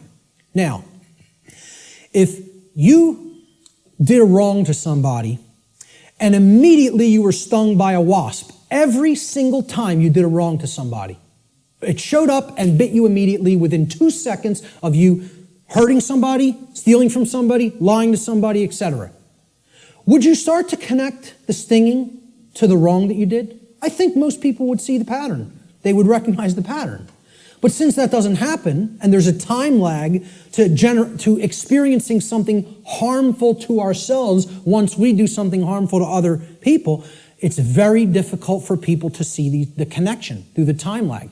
And moreover, it doesn't exactly happen in a one-to-one ratio like this, okay? Karmic consequence is more complicated than all of that, all right? What's happening is that all of us are experiencing in the aggregate the wrongs that the human species is conducting on a daily basis, which we do not attempt to rectify and stop through our inaction. Karma is being accrued. People think that karma can only be accrued from action. No, it cannot. It can be accrued from inaction as well. And that's where many people in our society is. They're not taking any action, and they're willing to let evil run unchecked. So this is ultimately going to come back and bite us, and what we set into motion is going to actually topple over onto us if we don't change our thoughts, emotions, and behaviors. Nothing escapes law. We are bound by it eternally. Let me just go back. I'll leave it on this slide for a moment. For some people familiar with my work, you've seen me break down the Matrix trilogy. And the law of cause and effect is brought forward extensively in the second Matrix movie, The Matrix Reloaded. And the scene that encapsulates this the most is the character of the Merovingian, who tells to the heroes who want to be free from the Matrix and its control, okay? You are coming to me without an understanding of why you are in this position.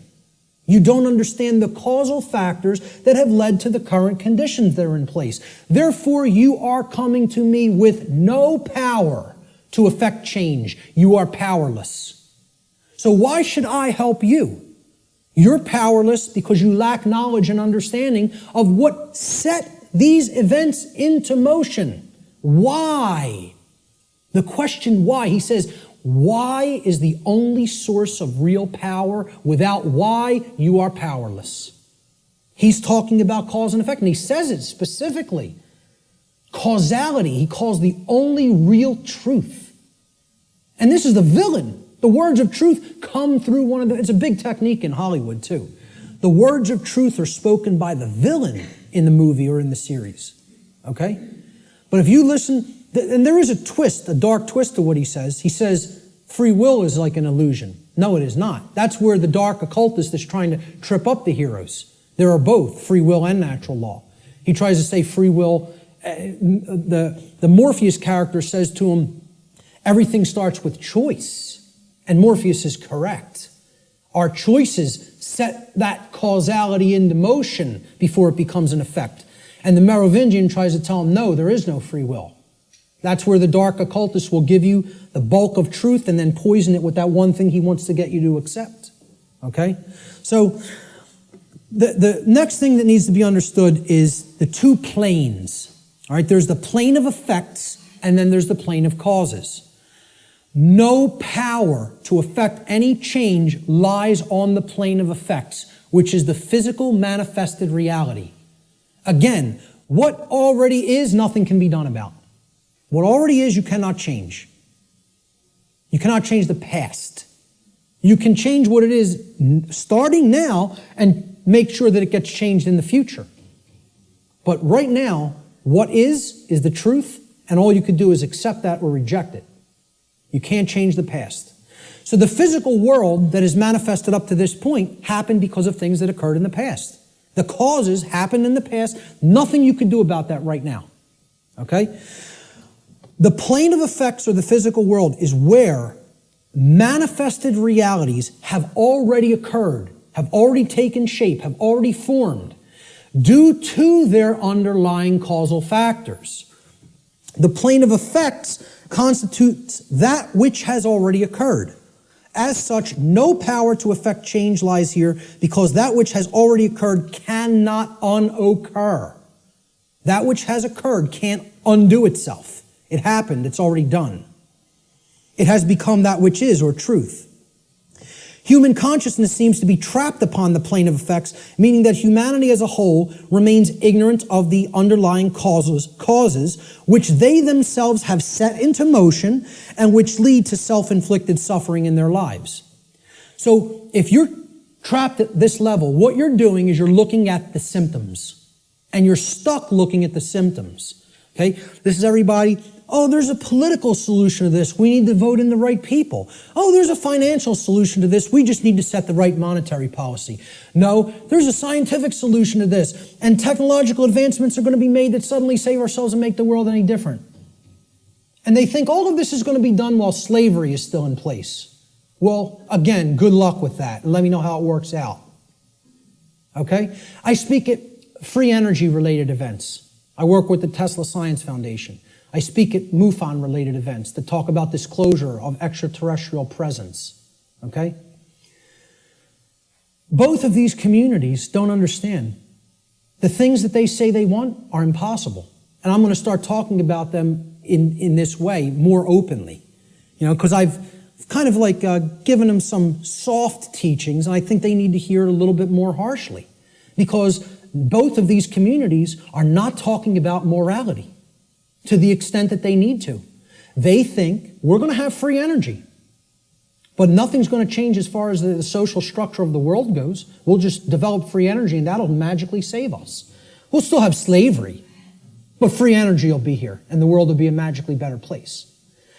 The UFO community, they often think, oh, we're going to get disclosure. They're going to come out and tell us everything they know about other intelligences that are out there in the galaxy and in the universe with us, okay?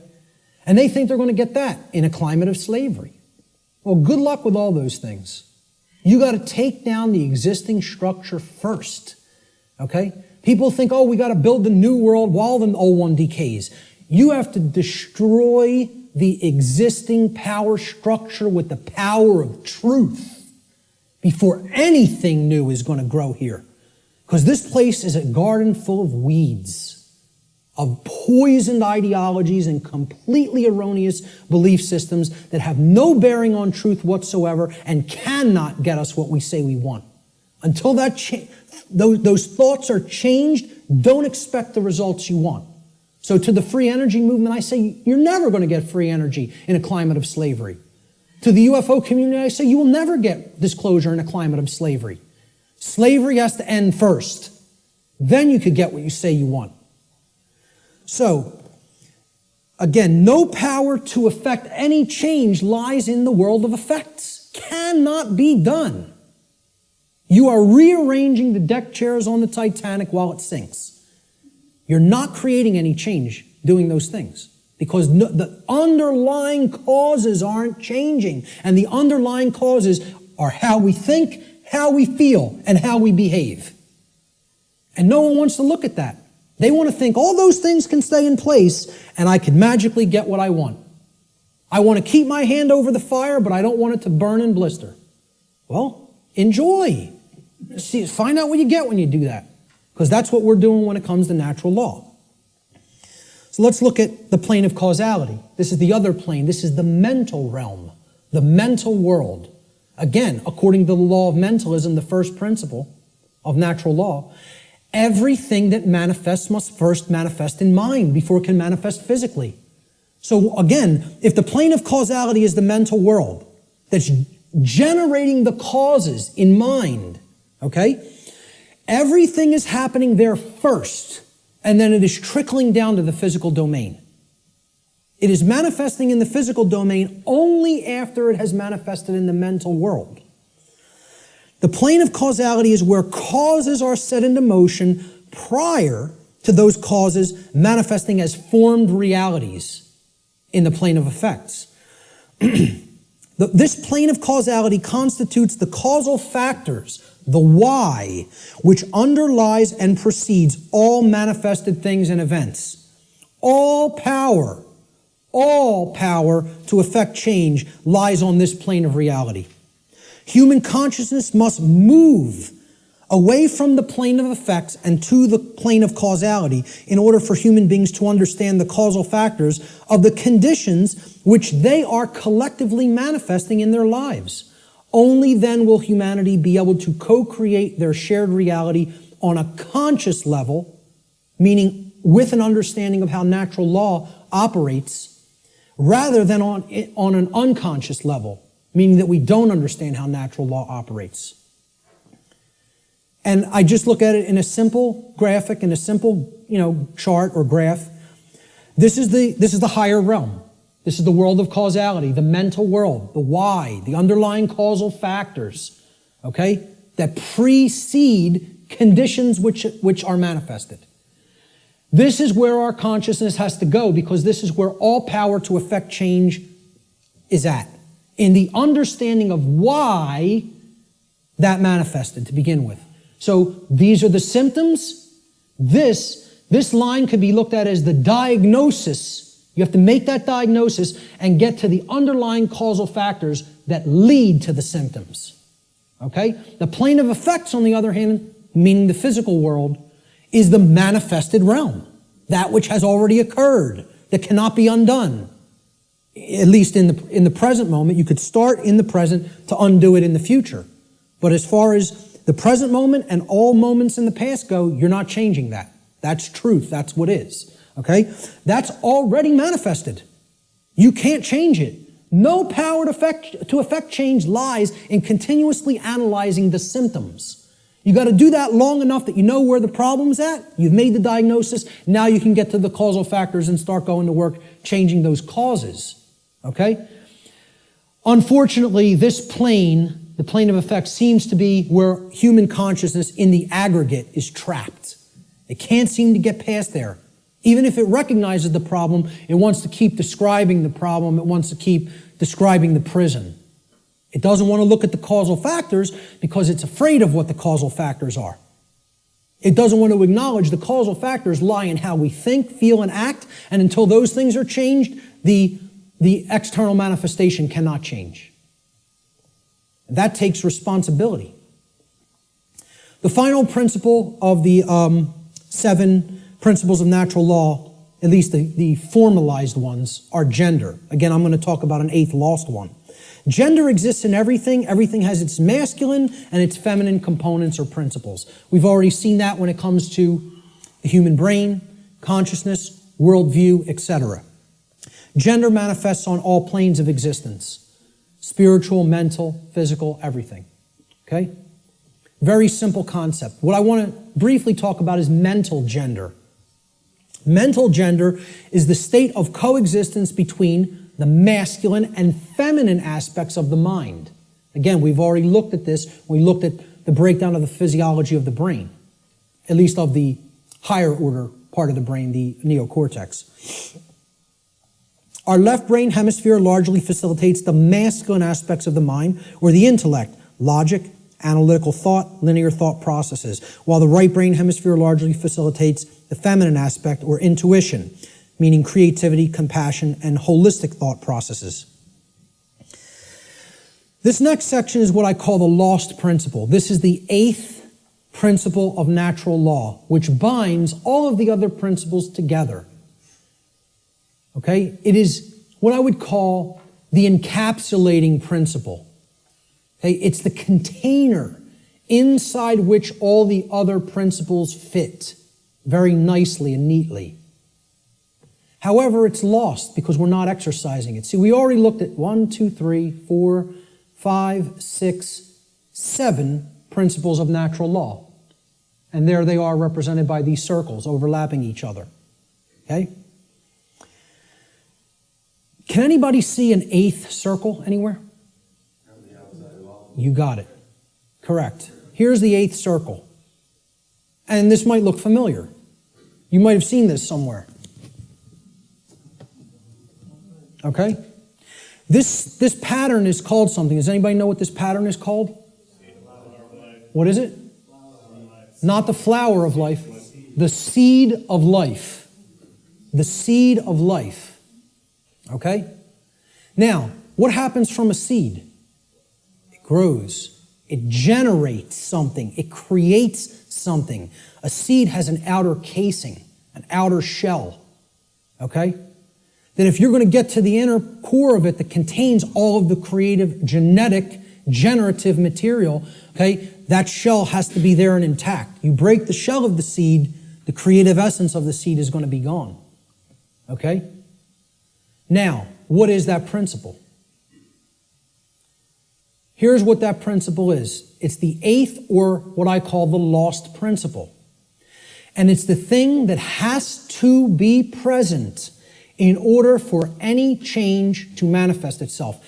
And it is not what most people think of it as. Even when I tell you what this is, I guarantee you there will be an inaccurate connotative meaning for what people think this means. Okay? Here's what the 8th principle is. It is known as the generative principle, or the principle which governs creation, which actually is the causal factor that goes into effect and generates the result that we say that we want. But what's the real term for it? Who can guess what the actual term, what the generative principle of creation actually is? No, it is not action. Okay, now most people will say it's love. I want to distinguish it from the concept of love, even as I'm going to describe love in this presentation a little bit later on. Okay? What is it? Procreation. No? What? Compassion. Somebody said it. Compassion. But somebody said something else. No? Care. Who? Care. There it is. Okay? The generative principle is care. Now, this is different than compassion. People say, why don't you use the word compassion? Because that's not what I'm talking about. It is a different concept than compassion, or even what I would describe as love. Care, and I mean care with a capital C, and here I didn't even put it with a capital C.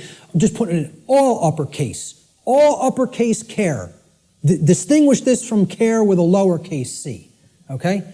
This means, what are you giving attention and helping to grow? What are you focusing upon? Because what focus you're focusing upon, that's what's ultimately getting generated, getting created, and growing. And this doesn't mean be ignorant of what's going on in the world and don't look at anything that's negative because you're going to feed that and give power to it. That's not what it means. Okay? That means, you know what you're feeding? In that instance, if you want to do that, you're feeding ignorance. And that's what's going to grow. It's the exact opposite that the New Agers want you to believe that it is. By ignoring the negative, you are ensuring that more of it occurs. You are fueling it by ignorance, ensuring that it grows and takes over. Okay? What care has to be looked at here as is, this is what you're giving your energy to. This is what you're focused upon. This is what you actually care enough about to do, to spend your time on, to put your attention on, to manifest in the world. That's what I'm talking about as care, okay? That's what generates our experience in the aggregate. Most people don't care about what's really happening. Therefore, it is an impossibility for us in the aggregate to change the direction of energy, to change the direction of consciousness, and ultimately to get what we say we want. That's how the real law of attraction works. All right? Here's how it actually operates. The lost principle is the dynamic of care. What we care about on a day-to-day basis acts as the driving force of our thoughts and actions. What did I say we need to develop? The heart, mind, guts, right? Heart, mind, guts, in that order. Care comes first. You got to care enough to know, to develop the knowledge, okay? Then you got to act on it and put it into practice. Apply it. So that's the order. Heart, mind, guts. Care, knowledge, action. Those are the steps, okay? And all three of those have to be in place. All three. That's what unity consciousness is. It's unifying thoughts, emotions, and actions. The three aspects of consciousness, such that there is no contradiction between them. Our thoughts, what we say, what we think, how we feel, and how we act are one and the same. There's no contradiction. That's unity consciousness, okay? Therefore, okay, since care is the driver of our thoughts and actions, it ultimately can be seen as the generator of the quality of our shared experience here on the earth. Care is what generates the whole thing. Hence, it has been called the generative principle. Liken the heart to a pump in the body. Well, what does a pump do? It's a generator. It provides energy. It moves the life force through the blood in the body. In every ancient tradition, they talk about the life force being in the blood. The heart is what pumps that through the whole physiology and enables us to continue to sustain life. Okay? The heart is the generator. It's the pump. It's the center of the being. As important as the brain is, which we just talked about the importance of it, the heart is ultimately what's generating the experience, because what we care about determines what we think about on a daily basis most of the time, and therefore how we behave. All right? So, this principle has often been referred to as the generative principle. Is anybody familiar with the compasses and square symbol of Freemasonry? With the G in the middle? Well, that's what the G stands for at the highest level. They'll talk about many porch masons. These are the exoteric masons that are given the teachings of the profane and they think they're in the know, okay? They're given the information, well, this only means geometry, it only means God, etc., okay? One of the things they'll tell you it means at a slightly higher level is that it means gnosis, knowledge, okay, which we saw the meaning of in Greek earlier. At a higher level, at illuminated levels of Freemasonry, which are above 32nd degree, they will give you what the real meaning of the G inside the compasses and square is. And it is the generative principle. It means genesis, creation, okay? And yeah, you can tie that right back to God. I'm not saying those things are different. And the forms that get created in the physical manifested world are geometric forms. So it is geometry as well. It's all these things. But at the highest level, it's the generative principle. That's what that G really stands for in esoteric Freemasonry. Okay? It's called the generative principle because that means to create. It comes from, the word generative comes from Latin. The verb generare, as we've already talked about, means to create. And the generative principle is what we create through. And it's lost because people don't care. They don't have care. Hence, it's the lost principle. Okay? Here's how it works, folks. What we care enough to put our will behind. Okay? So again, heart, mind, guts. Guts is the will. The action, the masculine principle. That's what gets things done ultimately in the physical domain. What we care enough to put our will behind. And that's driven by the care. That's the generator or the pump that drives the will. Okay? What we care enough to put our will behind is ultimately what gets created or manifested in our world. The world is the way that it is because most people do not care enough, even if they say, they pay lip service, okay, and say that they want things to be different. They don't care enough to actually change it through their actions. Because when it comes all down to it, and I said this in my New Age, BS seminar or lecture, okay? What it comes down to is preventing action. Preventing action. That's what the New Age community is designed to do. They want people inactive because the dark occultists know that the thing that is ultimately generating our reality is behavior, as you saw in that simple four-part chart, that little building block chart that I put up there. Action is what's generating the reality. That gets generated through what we care about because our cares and our desires drive our actions. Okay? So most people will say they want things to change, but then when you say, what are you doing to make that change happen? Not a word. Silence comes back on the other end. Okay? So they don't care enough to change it through their actions. That's what the generative or lost principle is about. And until that principle is regained and people get out of their laziness and most of all get out of their cowardice. Again, in that New Age lecture, I'm talking about what it ultimately comes down to in the New Age movement, and I'll look at any New Ager in the eyes. They're cowards.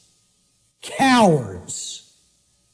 Ultimately, they know the evil that we're up against, and they intend to do not a damn thing about it. That's what it really comes down to. And anybody telling you it's different than that is lying to you. Okay? They're cowards. Period.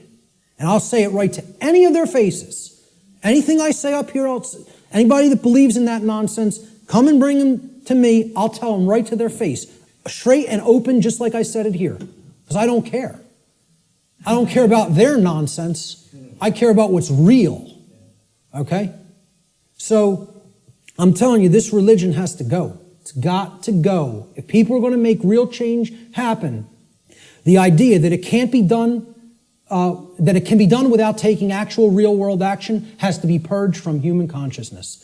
Reality does not work like that. Period. The end. And I can't make you accept that. I recognize I can't make anybody in this room accept that. All I can do is put it out there for your consideration, and if you have some common sense and really, really think about it, you'll understand what I'm saying here is absolutely the way it is. Okay?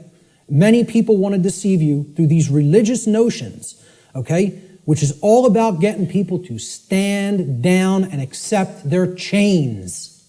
That's what that religion's in place for. All right? This next section I call spiritual currency or spiritual currencies. All right? There's two spiritual currencies, time and attention. Now, look, we can readily see this, right? Time is money, people say. It's currency, right?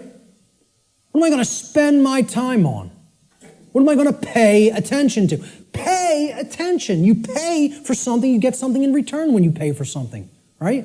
That's what attention will get you here. It will get you something in return. You pay attention, you're going to come out of here with a lot of understanding. There's two spiritual currencies, time and attention. This analogy can be seen very readily in the saying, spending time and paying attention. Whatever information or endeavors we put our time and attention toward, we end up getting something in return for that investment of these currencies. This is what real money is, folks. Real money. This will get you real money. One I, mon I. Okay? If you want real money instead of the fake Federal Reserve nonsense fiat paper currency money that isn't worth the paper it's printed upon, then keep thinking that that has value. Okay? And people who say gold is value, gold is real money. Well, I ask people, what intrinsic value does gold have? And they say, well, it's been traded with throughout time immemorial. People have valued it all the time. Does that make it intrinsic? You answered my question. It's like saying, Why does that projector have intrinsic value? And you say, because I find it valuable. No, that projector has intrinsic value because it's capable of projecting an image, and if I want that task done, that's what I use a projector for. Okay? Well, what's gold used for? Can you build clothing out of it? Can you build a house out of it? Is it malleable enough to be molded into a weapon of some sort? You're going to take shelter under it? Well, maybe if you have enough of it. You know, the whole point is there is no intrinsic value to this. It's something that's, the idea of it having, of any precious metal having intrinsic value, other than, you know, okay, in a technological society it's used for computers. This is true, okay? But I'm talking about in nature. You know, where would this idea of intrinsic value of gold come from in the ancient past? People say, well, it's used as a medium of exchange, okay? Money is not a medium of exchange. People think of it as a medium of exchange, and it's not. It's incorrect, okay? Money is the limiter of energy in the system. See, people think of money as currency. Even the name is a mind control technique because it's supposed to be about, it's the current in the energy system. This is the current. It's the amperage, right? No, it's not. It's not the capacitance either. It's not a store. That's another thing people will tell you money is, what they say is real money. Okay? It's all fake. It's all fake. It's not a store either. You know what it is? It's the resistance in the system. It's the resistance to change in the system. It acts as the resistor. Because as long as that modality of slavery called money continues to exist, it will always be extraordinarily difficult to create real lasting change. So again, I piss off everybody. Religion's got to go, scientism's got to go, New Age thought's got to go, money's got to go. All of it's got to go. You know why? It's all religion. It's all religion, and the word religion means to hold one back, to tie one up and keep them where they're at, as we're going to get to in a few moments. Okay? So let's get back to spiritual currencies. We end up getting something in return on what we put our investment of spiritual currencies toward. And you know what that, if it's put toward the right goals, the end result is true money, one eye. Okay? True spiritual vision. The ability to see, to unoccult something and see it for what it really is. That's what comes from truly putting time and attention onto the right things. This return could come in the form of knowledge.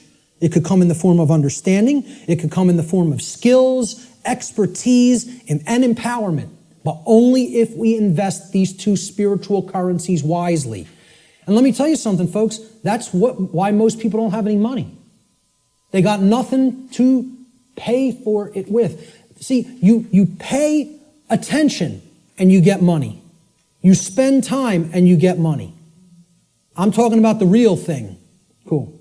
We're going to take a break in about 5 to 10 minutes. Okay? So we have to invest our spiritual currencies wisely. We should seek to improve our quality of attention by placing it upon information that is capable of improving both ourselves and the human condition as a whole. Give me a heads up in about 8 or 9 minutes. Thank you. Such an effort would also constitute a valuable investment of our time. We should ask ourselves, what am I spending my time on? What am I spending my time doing? And what am I paying attention to? That's where you will find whether you're investing in real value, something that is truly valuable. If most of the time we're spending our time on nonsense and trivialities and, divisive things and TV and sports and all other kinds of entertainment and distraction, well, you're going to have a return on that investment, and that return is going to be low. It's not going to result in much money, real money. Okay? Most importantly, we need to ask ourselves, what kind of quality am I getting in return for my investments of time and money? Time and attention, I'm sorry. Okay? These are the spiritual currencies. And that's what most people don't want to give. They don't want to give these freely for a return on investment. They don't want to pay attention to the right things. They don't want to spend time on the right things. This is a simple chart of how our quality of our attention, okay, and again, this is in the aggregate, but it's created by all the individuals, how the quality of our overall attention as a species will affect our world in accordance with the principle of correspondence, which states, as goes the microcosm or the microcosmic units, so will become the macrocosm. Okay? So over here, we have a pure information stream. This is good information. This is information that is capable, that resonates with truth, and is capable of helping to develop wisdom or right action within the being. This over here is the poisoned information stream like we get from the mainstream media, from scientism, from the New Age movement, from government indoctrination centers called schools, okay? This is the poisoned information stream. Now, everybody's going to take in some form of a mixture of both of these streams. What the goal needs to be is to purify. Just like, hey, you take in bad food, you're going to have bad health. You take in bad information, the output through behavior is going to be bad. So you got to purify. Meaning, if there's valves here on the individual buckets, these are called the individual people, okay? And they're all coming together with the quality of their water, right? What they're holding within their consciousness. And that's all going into the big pool called the world. Everybody's bringing their bucket to the pool, they're pouring it in, and then they're jumping in. And that's the world. That's the quality of the world, right? The quality of this whole thing here is going to be based on how much poisoned, polluted information was in your bucket compared to how much pure information was in your bucket. Okay? So there's valves over here. We got to shut this one off, this brown muddy valve over here, and we got to open this one up. Okay? If we do that, the world will be purified, and we won't be creating self-inflicted suffering. We don't do that, we're going to be swimming in brown muck. Okay? And generating all kinds of problems for ourselves. So, how are we spending our time? What are we paying attention to? Is this what we're doing with our time and attention? Sitting behind the hypnosis box? Which means suppression of knowledge. Hypnosis is the suppression of knowledge or the suppression of spirit. Okay? Or are we going to devote our time to some pursuits of wisdom? Which means developing knowledge, converting it to understanding by processing it accurately, and then converting it into wisdom through action, through right action. And, you got to read to do this. People don't want to hear that either. Okay? Reading is required. The ancient Romans had two words, it was the same word, okay? They meant two different things in their language. The word was liber, L-I-B-E-R. Liber meant free, as in not a slave. A free being would be described as liber, free. It's the basis of the English word liberty, liberty, freedom, okay? They had the same word also meant a different concept. So the word liber didn't just mean free. If it was used in a different context, does anybody know what else the word liber meant, L-I-B-E-R, meant in Latin? Book. It meant book. Does that tell us something? They associated the Latin word for book also meant free in their language. Okay?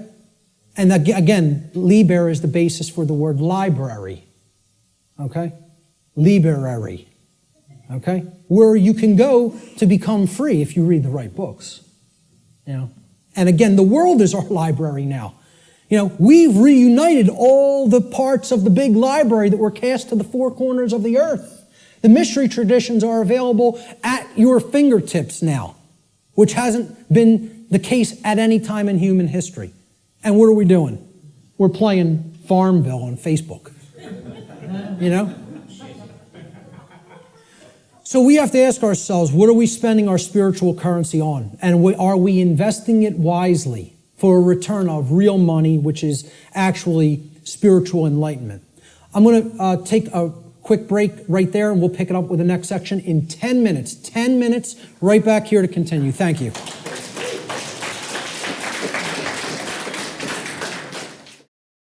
So natural law has been called many different things in different traditions throughout the world at different times in history.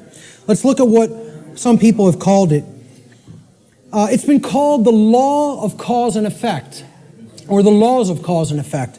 And there's a scientific connotation to this concept of cause and effect too. Even scientists will say an effect invariably follows a cause. And they'll also say things like, for every action, there exists an equal and opposing reaction. So there's a consequence when an action is taken. In the more New Age circles, you've heard it referred to as the law or laws of attraction. Okay? I call this presentation the real law of attraction. So, however, there are some good things that the New Age community, and I don't tell you it's all bad, I don't make that blanket statement, okay? It is a religion in many respects, but however, there are some truths embedded in it that can be taken on their own and, value can be gleaned from. So one of those sayings is the energy that we emit is the energy that we attract. This is true. What we're putting out into the universe is what we're getting in return from the universe and what we're creating in our reality. Energy flows where attention goes. I just talked about this in the last section. What we put our attention on is what ultimately gets manifested in the world. As you think, feel, and act, so you shall be.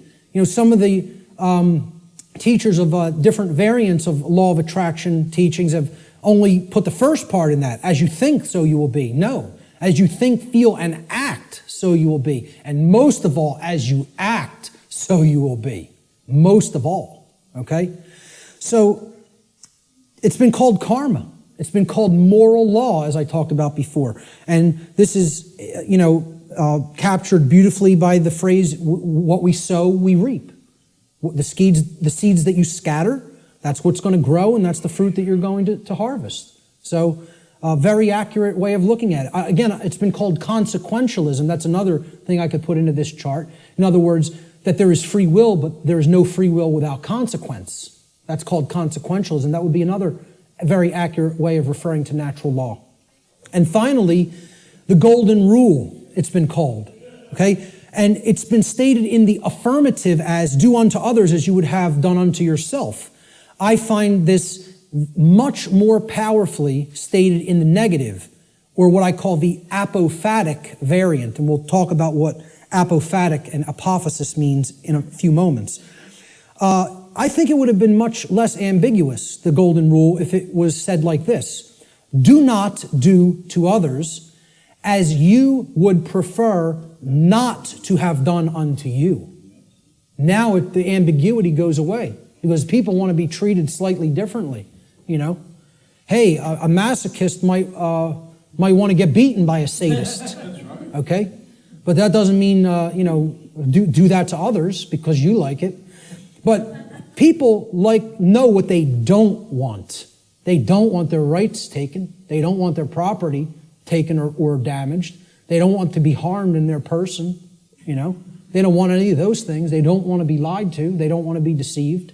So don't do those things to other people. So let's jump into this is the heart of the presentation here. It's how natural law actually works in our lives. What are its expressions? How can we come to understand how this operates? There are ways of knowing, and they're through these expressions of natural law. So we defined what natural law is. We talked about the underlying principles that it's based upon. Now we are going to talk about how it works in our lives. Okay? So we're going to build a chart of the natural law expressions in a moment. What these expressions are the recognizable workings in our life. And they take place through 5 basic expressions. Each of the 5 expressions of natural law have a positive aspect and a negative aspect. So that gives us a total of 10 overall natural law expressions. And we're going to build a chart regarding these expressions. Okay? So here's the expression, and then there's a positive aspect to the expression, and there's a negative aspect to the expression. The first expression of natural law is known as, and again, this is what I call these things. There's no hard and fast rules. It's just terminology. It's jargon to try to explain them in words. Okay? These are unseen concepts and laws in reality, in nature, in the nature of the universe. Okay, these are just English word terms that I'm applying to these concepts. Okay? So the first principle of natural law I call the generative polarity. Or in other words, this is the force or energy that we are using at the base level to start the process of creation. Or you could say of co-creation. Okay? We're co-creating the reality that we experience with the laws of nature.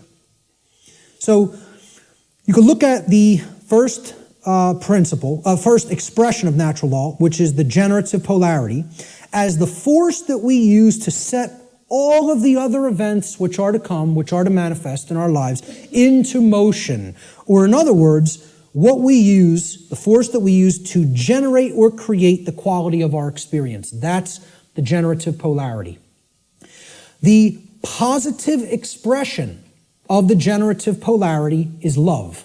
Now, this is not what many people think of as love, okay? It's not familial love. It's not relationship love. It's not Hollywood movie variant of love. It's not romance novel variant of love, okay? I call love consciousness.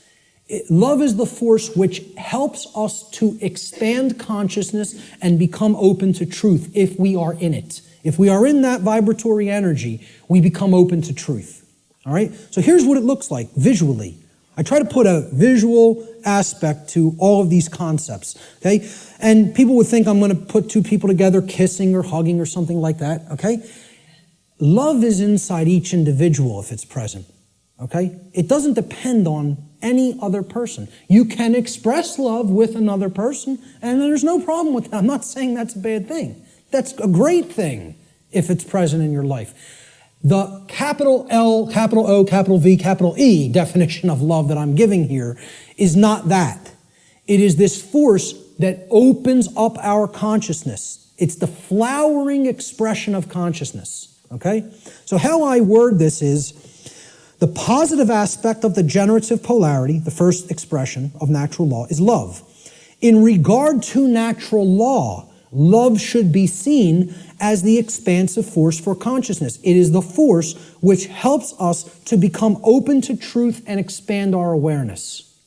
That's the connotation that I'm giving for the concept called love here. Okay, that's the positive expression of the creative polarity.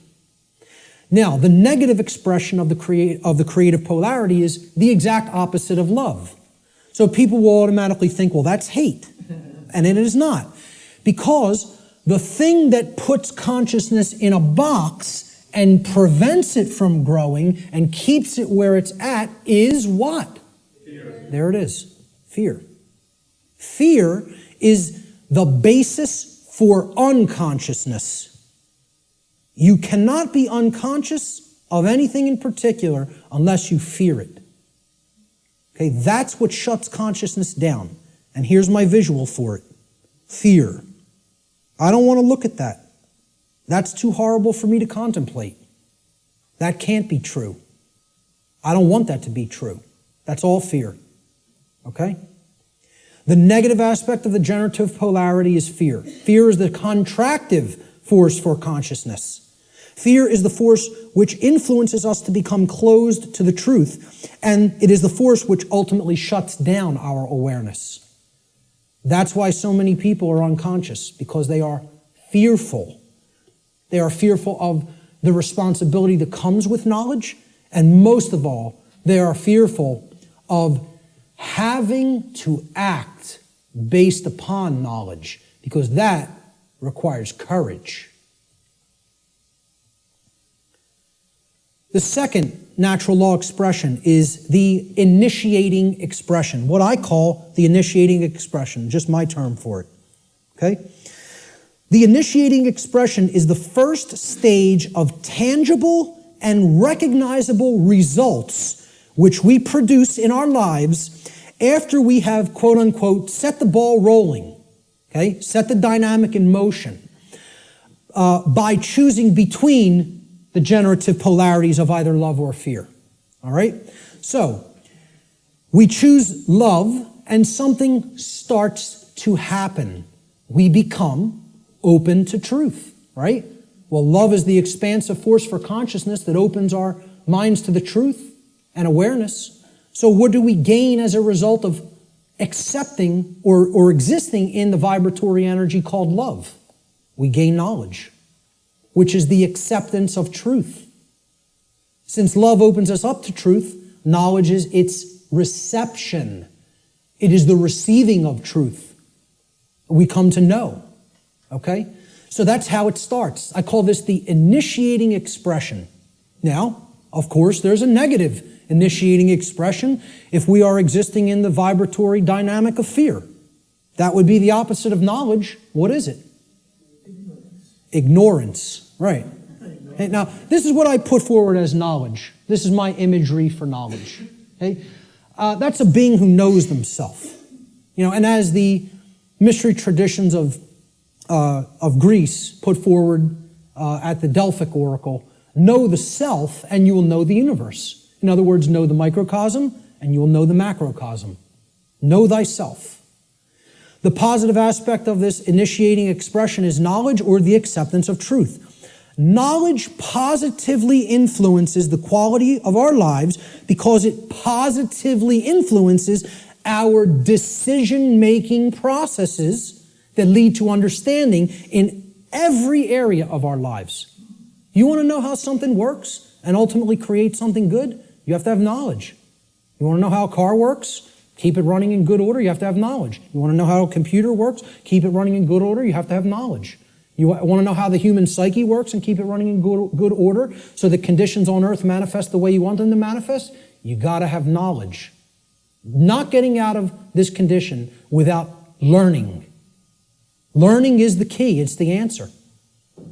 Knowledge is the answer. And people don't want to hear that. They don't want to hear it. They want to think we're magically going to manifest the desired conditions that we say we want without learning a thing. It doesn't work that way.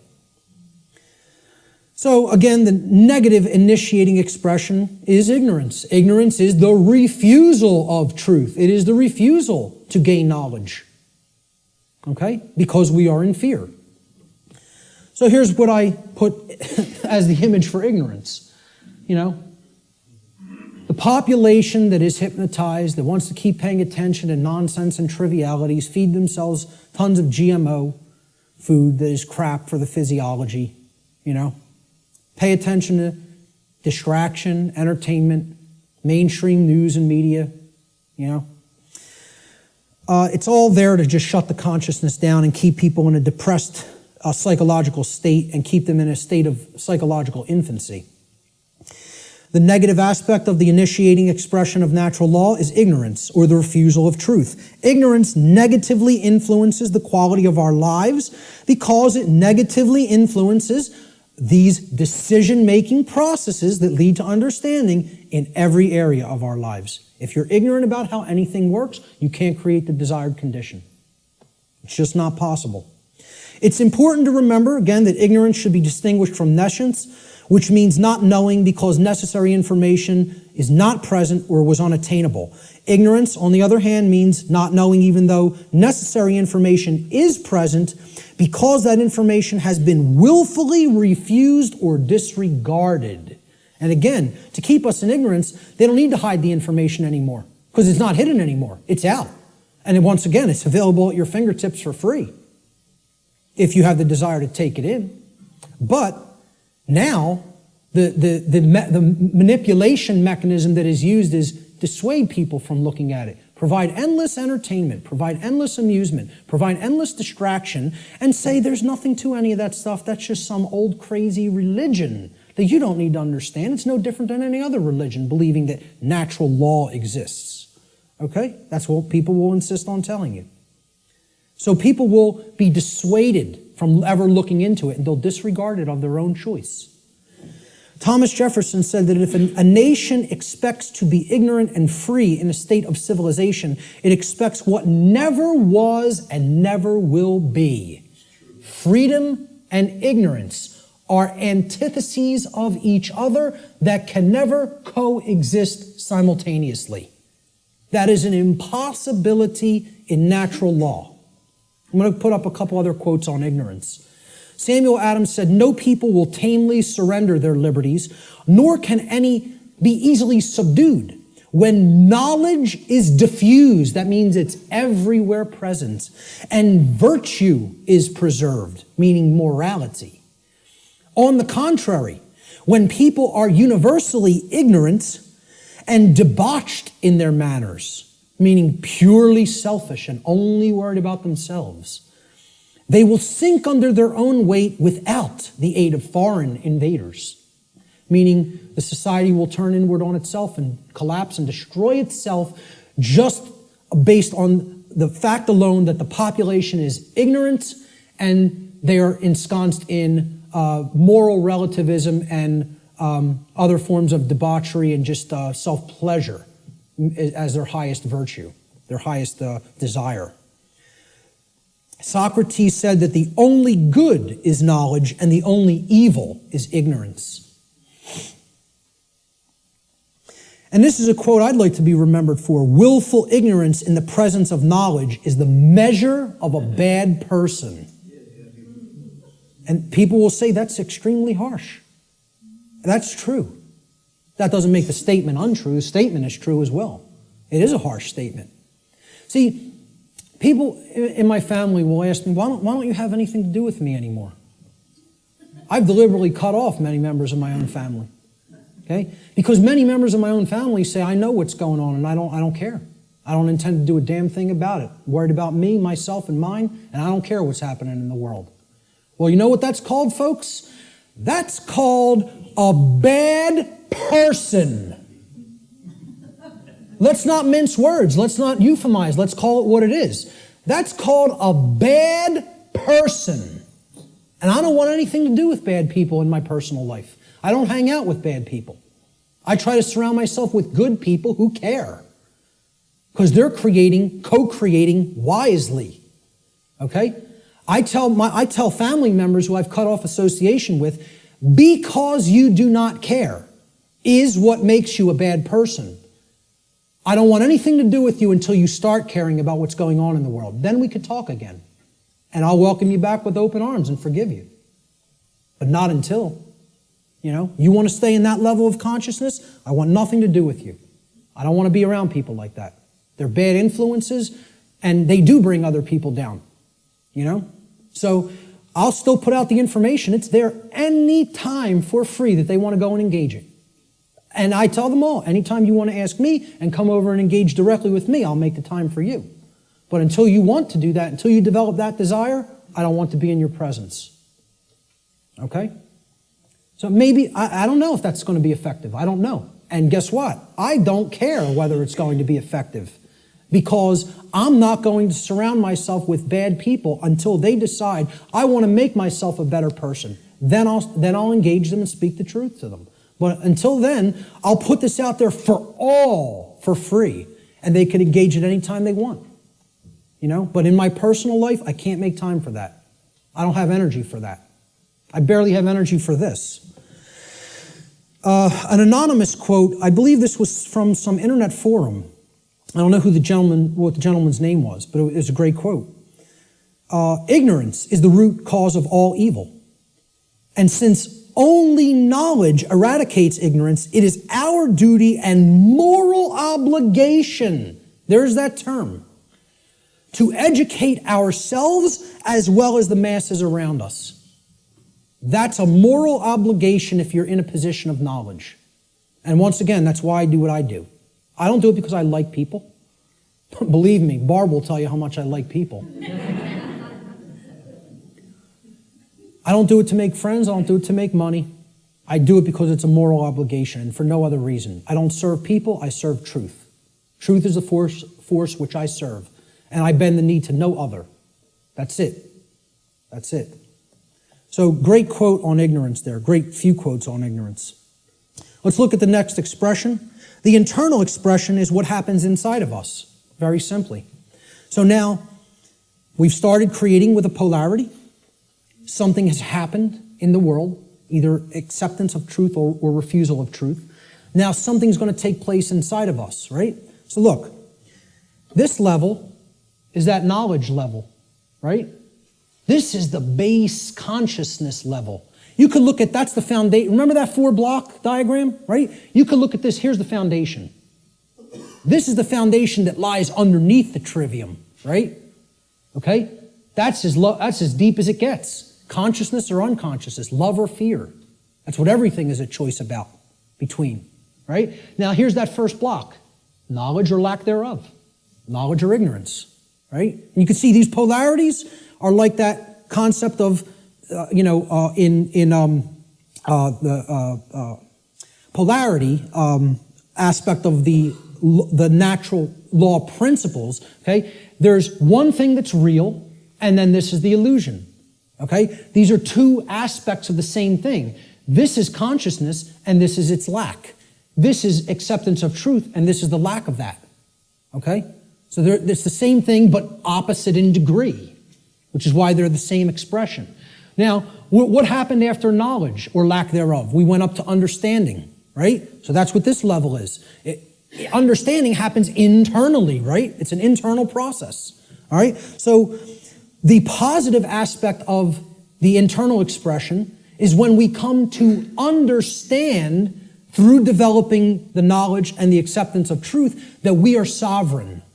Sovereignty is the expression, the internal positive expression of natural law. Now, again, underneath these, in parentheses, I always put what I call these things, another name that I've given to these things, these concepts.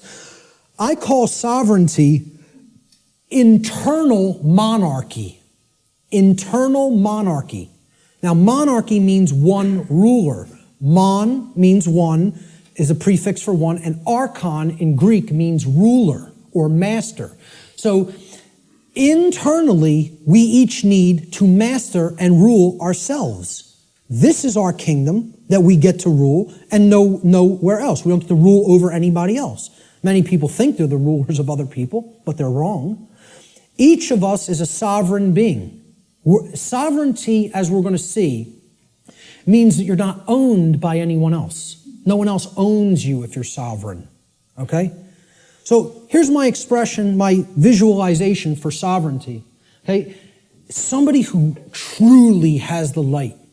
They have the light at their disposal. They're bathed in it. It's flowing within them, okay? And light has always been associated in different mystery traditions as knowledge. It's been a symbol that has represented knowledge.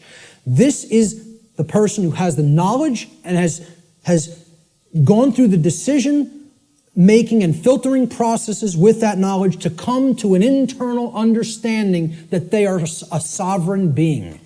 And I have news for everybody, whether you know it or not, whether you are familiar with the term or not, every person here is a sovereign, and you can never not be. It is an impossibility for you ever to be non-sovereign. It cannot be done. Cannot be done in nature. Okay? Every single human being on this planet is a sovereign being.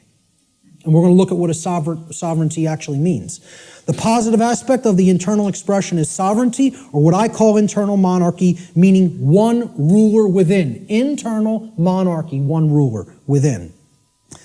As a state of consciousness, sovereignty means that one has unified the three aspects of their consciousness, such that there is no internal contradiction between one's thoughts, emotions, and actions. We become a being that as we think, so we feel, so we speak and act. And there's no contradiction between those. We're not torn apart from within in this state of internal opposition amongst our own consciousness. Okay? Moreover, let's break the word sovereign down. That's where we're going to come to the real meaning of the term.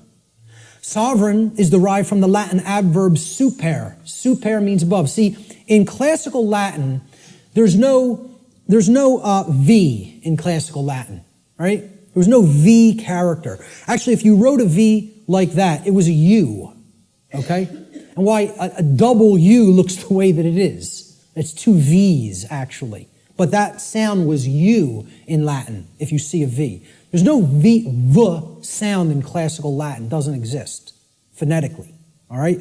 So this phonetic variation that we express as V or V in English, in Latin was P or B. It was represented by a P or a B. So what we're really seeing here is suver, okay? But it was pronounced in Latin super, like super. Well, what does super mean? Super, you're beyond, you're above and beyond, okay? It means above or beyond, that's what it means. A superman is one who's beyond an ordinary man, right? The Latin noun regnum comprises the second part of the etymological root of this word. Regnum, it comes from rex regis in Latin, or regis. It means king. So regnum was the king's rulership. Regnum means his reign. It's where the word reign comes from in English, regnum, in Latin. It means rulership or externally imposed control. Okay? Not control in the context, I'm going to control my emotions, I'm going to control my behavior. No. It means I'm going to control you externally by imposing my will over your will through coercion. That's the context of rulership or control that I'm talking about here. So put them together. Super regnum, sovereign, means above or beyond externally imposed rulership or control by another. That's what it means. Sovereign means not a subject to another being, like a king, like one who considers himself a king. And it means not a slave to someone who considers themselves your master. That's all sovereign means, folks. Not a slave. And why I say every single person here is a sovereign is because there is no such thing, never has been any such thing, and never will be any such thing as legitimacy to slavery. That has never existed, does not exist now, and never will exist. Slavery is an illegitimate concept. None of us are slaves. The condition of slavery has been imposed upon people, but it has never in history been legitimate, and it never will in history be legitimate.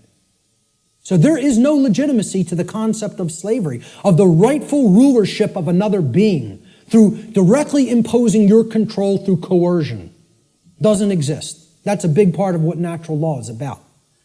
We have to understand when we're saying this word, this is what is meant by sovereign, not a slave.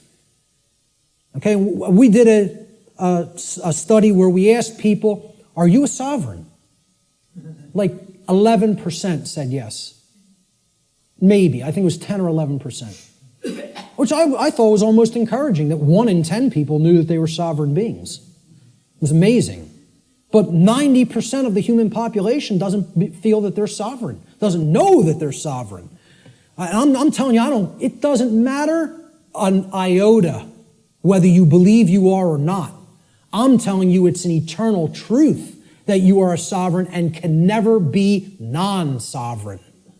There is no such thing as someone else's legitimate rulership or ownership of you.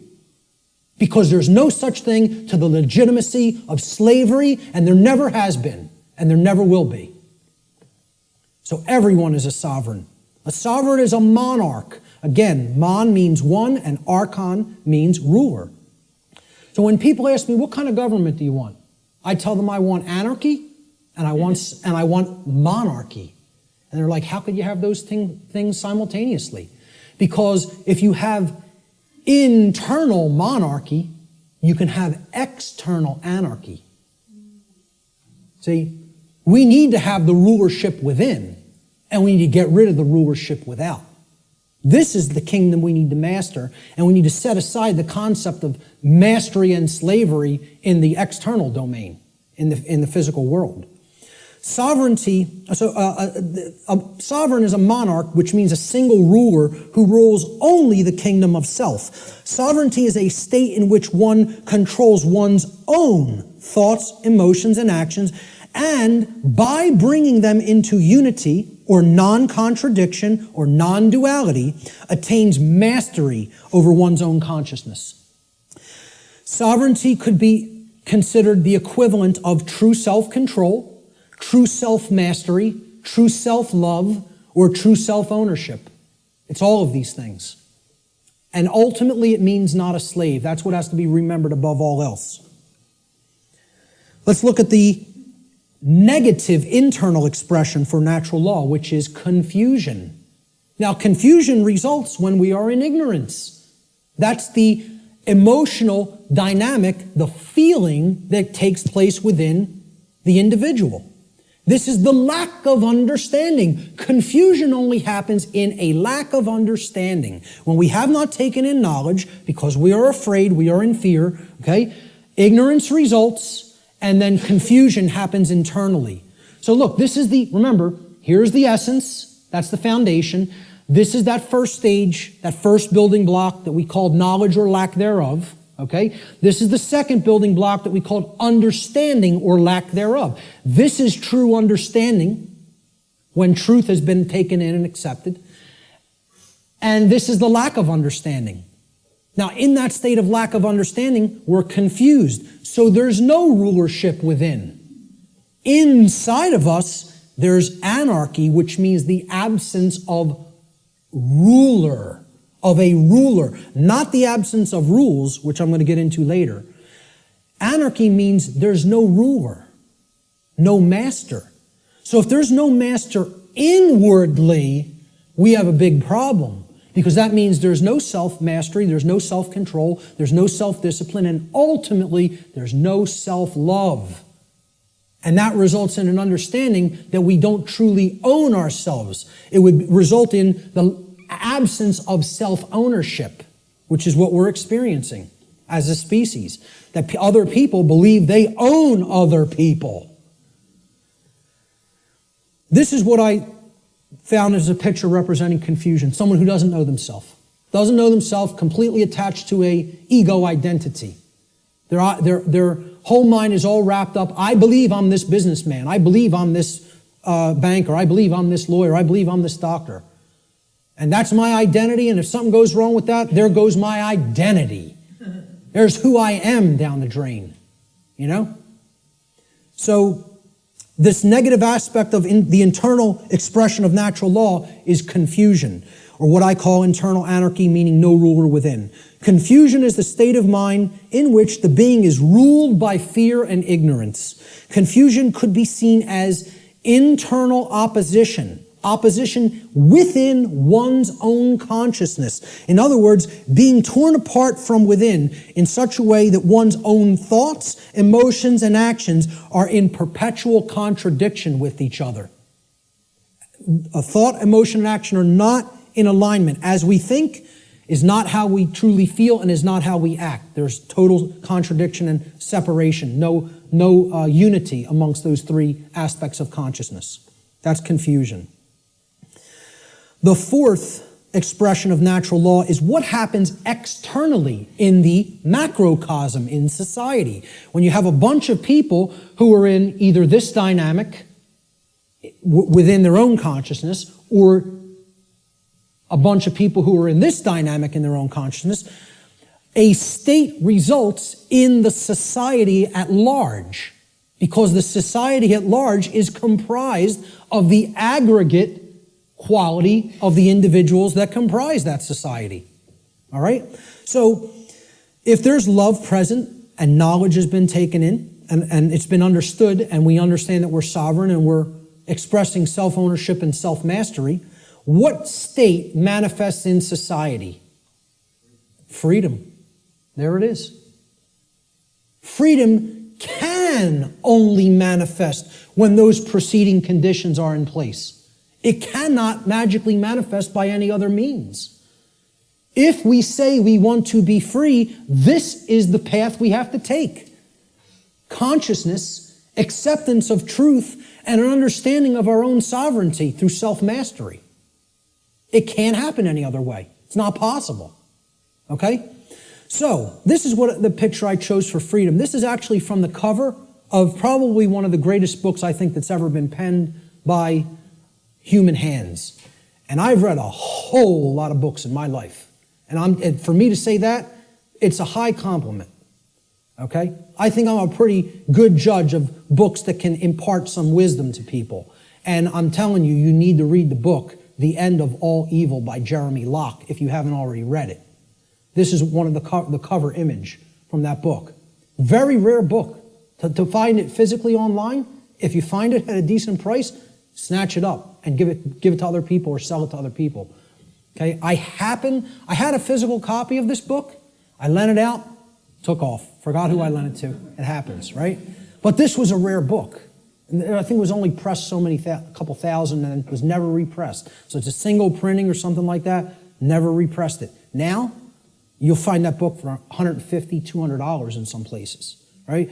I finally found it at some foreign source online for like 20, 25 bucks and jumped all over it, and I finally have a new physical copy of it. One of the books, along with Larkin Rose's book, The Most Dangerous Superstition, that if I had to tell you, destroy every other book on earth, it would be down to these two. You know what I mean? It's that much. They're that important. This is the cover image from that book, with chains being broken that were formerly holding the earth in captivity. I think it's a great image that represents what freedom is about. It's not about my freedom. It's about our freedom. It's about freedom for all beings. And guess what? Our, when I say that in relationship to the earth, doesn't just mean human beings. It means all beings, including the animal kingdom. So the positive aspect of the external expression is freedom, or what I call external anarchy, meaning externally there are no rulers. There is no condition of masters and slaves. Okay? So that's what anarchy actually means, the absence of slavery. That's what it really means. True freedom for all should be seen as the goal of spiritual development. Such a state can only manifest as a result of human society's adherence to natural law. Can only manifest.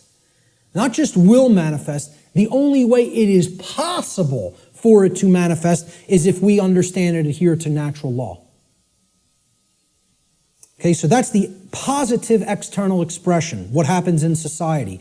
Now, there's a negative external expression, and you can call it multiple things. You can call it totalitarianism. You could call it slavery. I term it simply control, externally imposed control. Okay, it doesn't mean, self-control. It means literally someone outside of your own being is trying to control you and own you. So yeah, a good way of looking at it would be slavery as well, because control leads to slavery. Control is what I call external monarchy, meaning there's a ruler from without that believes they do own you and wants to continue to own you as their subject or slave. And this manifests in things like the oncoming police state, which I wouldn't even say is oncoming, I would say it's here. Say we're already living in it.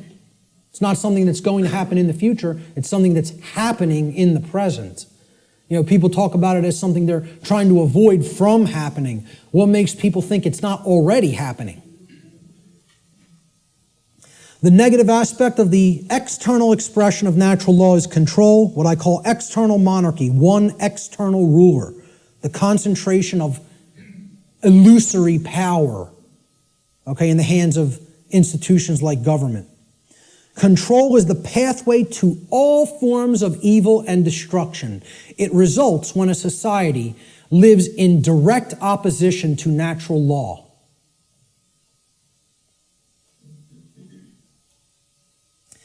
The fifth and final expression for natural law, how it operates in our lives, is what I call the manifestation, or the result that we create. So again, here's the foundation for that little 4-part building, right? Here's the first block, knowledge or lack thereof.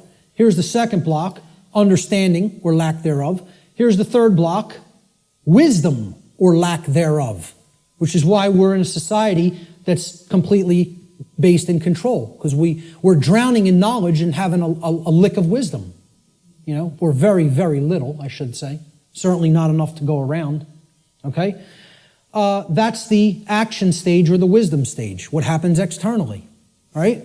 This is that top block. Remember the top white block that sat on top? We had the blue block at the bottom, then the red, then the green, and then the white block. This was the manifestation, the result that we create. Remember the little question I put on the top of that white block? Who can tell me what it was? The manifestation.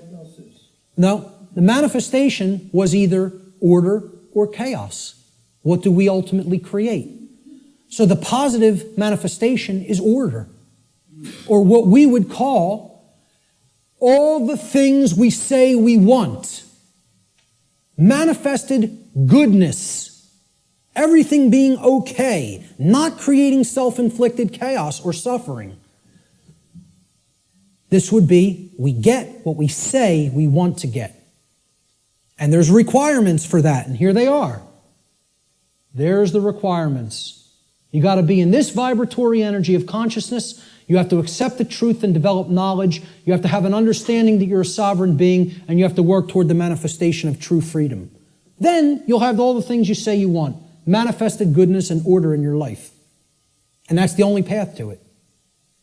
I'm telling you, that's the only path to it. Blanket statement. The human mind has a hard time with blanket statements. Has a hard time with always, every, without exception. The ego doesn't want to hear that. Again, humanity's greatest fear may be that the truth is absolute. I would say an even greater fear it has is that the truth is singular. That there's no such thing as my truth, your truth, his truth, her truth, their truth. There's just the truth, and whether we align our perceptions to it or not. That's humanity's biggest fear. So this is what I viewed order as being like. Okay, we have beings that are actually full of the light, and they're working toward a world that is based in freedom, cooperation, knowledge, sovereignty, no control. Okay? It's what I call in some of my former presentations cooperative spiritual anarchy, which is the natural condition of humanity. The natural, meaning spiritual, natural condition of the human species that has been blocked from manifesting through mind control, indoctrination, fear-based, trauma-based methods. So that's what I call order, the positive manifestation, manifested goodness. It represents everything we say we want, and it only results when there is balance or justice. Justice comes about through adherence to natural law. Justice can only be present when truth has been accepted in our lives and our behavior has been brought into harmony with natural law. Cannot manifest any other way. That's the positive manifestation. The negative manifestation is the opposite of order, chaos. Chaos is manifested evil. I just put this as, complete disregard for other people, a breakdown, me first. Knock everybody else down, get what I want. Don't worry about anybody else being hurt. Don't worry about anybody else's freedom. Don't worry about whether anybody else's rights are being tread all over. Doesn't matter. Let me get mine. Self-preservation is the highest law. Survival is all that matters. Even if I have to step on somebody else to get it, to make that happen. Yeah, it's an animal. That's exactly right, sir. That's exactly correct. That's not a human being. That's an animal. That's how animals in the animal kingdom behave. And again, natural law doesn't work the same way for animals as it does for human beings because they do not have the same capacity for consciousness that a human being has. So let's not start saying that's the natural order. No, it is not. It is the exact antithesis of the natural order. The natural order is just that. Order. It's in the word, it's in the phrase, natural order. What people are describing as the natural order through this utter nonsense concept called social Darwinism is, as I've called it before, psychopathic chaos. And break down that word. Psychopathology means an illness of the mind. Psychopathy is mental illness. Psyche in Greek means the mind. Okay? And pathology is an illness, sickness. Psychopaths are mentally ill. And they don't create anything resembling order. All they can create is chaos, which is why they want us to mimic their mindset, because they're just bent on hell and destruction to manifest, and they have to have our complicity and cooperation to make that dynamic happen. Our energy has to be given over to them by our mindset being made like theirs. Otherwise, their worldview can't come into manifestation, which is one of chaos and disorder. The negative manifestation, chaos, or manifested evil, is the exact opposite of what we say we want. Chaos results when there is imbalance and injustice, which results whenever there is ignorance of truth and behavior which is in direct opposition to natural law. So that's our chart, and one last thing I want to say about it is that the manifestations or the expressions of natural law are what I would call, they're unilateral. They don't cross into each other, okay? There's no such thing as, well, I've accepted the truth and I've developed knowledge, so now I'm in a state of confusion. It doesn't work like that. Okay? You can't go from ignorance to sovereignty, to the understanding that you're sovereign. You cannot cross the area of these charts. Once you're here, you can only go here. In order to get here, you got to come from here. In order to get here, you got to come from here, here, here, and here. You don't get there from any of these. You don't get here from anything in this column. You don't get here from anything in this column. Okay? Please keep this in mind. These expressions are unilateral. Okay? You can't skip. No, they cannot be skipped either. Good question. They must proceed in order and in the same column of expression. So you can only get to order through freedom, which comes about through the understanding that we are sovereign, which comes about through taking in knowledge of truth, and which comes about through staying in a vibratory energy of love or higher consciousness. The openness to truth. That's it. Same thing here. We can only create chaos when our society is bent on control, okay? Because we are confused beings that don't understand our sovereignty and think other people can legitimately own us or rule us, and that comes from a place of ignorance or refusal of the truth, which is based in fear. Can only manifest that way. Blanket statement, too. And I will not retract on that blanket statement because this has nothing to do with what I think or feel or my beliefs. This is how laws operate in creation. Not a belief system, not a religion, has absolutely nothing to do. I did not develop this. I came to an understanding of it by seeking truth. I'm telling you, this is not my information, never has been my information, never will be my information. There's no copyright on it. I don't claim it. It's eternal truths that have existed forever and will exist forever, whether human beings are here or not. Take it and share it freely and widely to anybody that's capable of comprehending it, because it's the only way we're going to get out of this mess. Okay? Those are the expressions of natural law. Now, when I say living in harmony with natural law or living in opposition to natural law, what do I really mean? Well, what this has to do with is knowledge. And we're going to keep going back to this trend. This thread is not going away. Okay? And guess what? Every time I teach any of this stuff, whenever there's the new age community around or present, okay, and you'll encounter them from time to time, they'll insist, they'll even see it's like you can tell knowledge is becoming a bad word to these people. No. When you say K-N-O-W, no, it's almost like they immediately have an avulsion, extreme negative reaction, and it is fear. But it's mind control, moreover, because they are being fed this poisonous untruth that there's not really any such thing as knowledge, and that knowledge is not the way out of this prison. And I'm telling you, it goes hand in hand with religious traditions, because they want you to externalize your power, externalize everything. And I'm not telling you, I'm not saying don't have a model for behavior. And okay, this person, Buddha, you want to pattern your behavior on the Buddha's life? Great. Live the great life. You want to pattern your behavior on the life of Christ? Whatever. And again, I'm not getting into this discussion here today about the actual historicity of the man Jesus, regardless of what you believe regarding that. I understand I could write books on astrotheology, okay? I understand that being may never have existed in the way a lot of people believe he did. So what? Whether Siddhartha Gautama existed in the form of a man or not, or whether that's an allegory, who cares? Understand the spiritual teachings they were trying to convey to humanity and then apply them in your life. Live by that ethic, that code, and great, okay? And have whatever religious notion you want, okay? What I'm saying is what this religion called the New Age movement and what many official, organized, regional religions, okay, do is they try to take the emphasis off knowledge. Because again, if you're not seeking truth and trying to develop knowledge, that's how this information remains occult.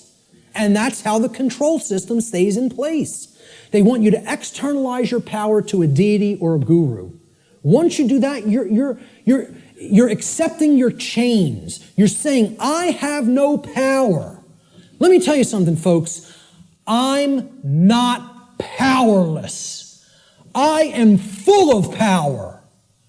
Why? Because I have knowledge of how things actually work.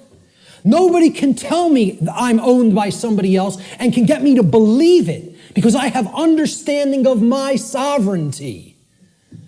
If they can take that away from you by getting you to de-emphasize the importance of knowledge, of self-knowledge, they own you. That's when you're owned at that point. Okay? Knowledge is the way out of this. Knowledge, understanding, and then converting that to true wisdom through actions. Not believing in something, not accepting everything, not waiting on somebody to come down and save you, whether it be Zoroaster or the aliens from Zeta Reticuli or Ashtar Command or Jesus Christ. Okay? You keep waiting on an external savior, you're going to be waiting in your chains forever. The knowledge of truth is what the Christ figure himself proclaimed would be the pathway to true freedom. Now, whether you put any emphasis on even exoteric Christianity, I'm telling you, that's the core of all the mystery traditions, is that until you take in the light, you'll never dispel the darkness. And the light is knowledge of truth. That's what it has always been symbolized as and represented as. Okay? Knowledge is the answer. And here's what the biggest piece of knowledge that comprises natural law needs to be understood. There is a difference. It is a 100% completely polarized antithesis. These are diametric opposites that exist in nature. These concepts, right and wrong, do not exist as constructs within the human mind. Anybody who believes that is thrown completely off the path. They are engaged in Satanism. Let me just say it just openly right out in a way that is completely unambiguous. If you believe there's no real difference between these things and that they do not exist in nature, you are accepting Satanism. It's a satanic belief system that comes directly from dark occultism. And once again, you could say whatever you want about believing that or not.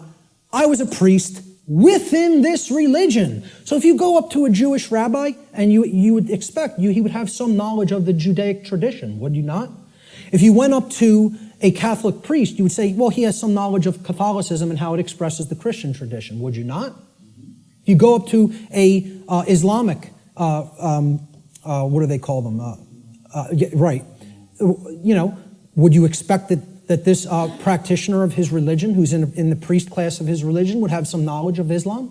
Well, I'm telling you, I was a priest in Satanism. And I'm telling you, the concept of moral relativism is satanic belief. It is satanic ideology. It's one of it's their second tenet. They have 4 pillars. The 4 pillars of Satanism are self-preservation is the highest aspiration, and nothing comes above it. The second tenet is there is no such thing as the objective difference between right and wrong. Right is what's good for me, wrong is what's bad for me, personally. And that's it. And I get to make that up based on my likes, preferences, and whims. Okay? The third tenet is social Darwinism, which is an extension of macrobiological Darwinian theory. Okay? Social Darwinism, an oligarchy or a ruling class gets to direct the herd because we know better. And it's just our right to do so because our intellect makes us superior. And the fourth pillar is eugenics. Since we are ultimately God, since we decide what's real and what's not real, and we give that perception to the rest of the herd, and we get to decide what's right and wrong, well, we're God here. And therefore, we get to decide who lives and who dies. That's the 4 pillars of Satanism. And you know how many people believe that nonsense? A whole lot. Way more than people in the priest class of this religion, because they are propagating these tenets everywhere in human society. So many people are Satanists and do not even know that they are Satanists.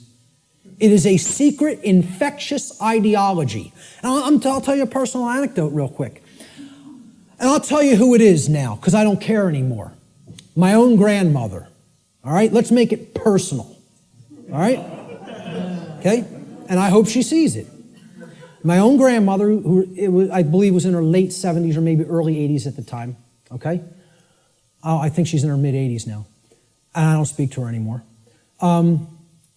I took a printed sheet of paper that I printed out of my printer, printed it out of a laser printer, and I put a little piece of white tape. I taped a piece of white paper over the heading, the title of the document. And I asked her to read this. It had 4 paragraphs, right? And the paragraphs described each of the tenets of Satanism, very briefly. Self-preservation is the highest law, etc., etc. Moral relativism is what we believe in. Social Darwinism is what we believe in. And we believe in eugenics. Okay? She said to me, well, I pretty much agree with everything that's written there. And I said, you do? And she said, yeah, that's how I think. I don't see anything really wrong with it or bad with it. I said, okay. I said, peel that little strip of paper off that I've taped to the top. I want you to see what the document's called. And on top, it said, the tenets of modern Satanism. And you know what her response was? Well, then I guess that makes me a Satanist, doesn't it? Not horrified. Not, oh my God, what is my belief system? What do I believe in? No. Well, guess that makes me a Satanist, doesn't it? As if it was just no big thing. And you know what? You know how many people are in that mindset? Hundreds of millions, if not billions, and don't even understand what it is. Because they think Satanism is something that it is not. They don't understand what the ideology of Satanism is. They think you have to be associated with the trappings of Satanism. Okay? That you have to dress like, as if there's such a thing as dressing like a Satanist. Or you have to have certain things on your walls in your house or in your garage if you're a Satanist. Well, let me tell you something. Satanists are the owners of banks. They own hospitals. They own schools. Okay? Yeah. Certainly that university right across the road. And many people ascribe to this religion in their thoughts, emotions, and actions, and do not even understand it because they don't even understand what that belief system is about. They don't understand what that ideology is. They don't know its tenets. So, again, going back to this, if you don't know that there is an objective, meaning in nature difference, okay, between right and wrong, that is a satanic belief system. Morality, it's not right versus left. It's about right versus wrong. This whole left-right paradigm The people, you fall in with the left, with the Democrats, or the right, the Republicans. Has nothing to do with any of that. It's a false paradigm. The thing that all of that's a distraction for not getting you to pay attention to and understand is the difference, the real, true, and objective difference between right and wrong. And we're going to explore what that is, because it can be known.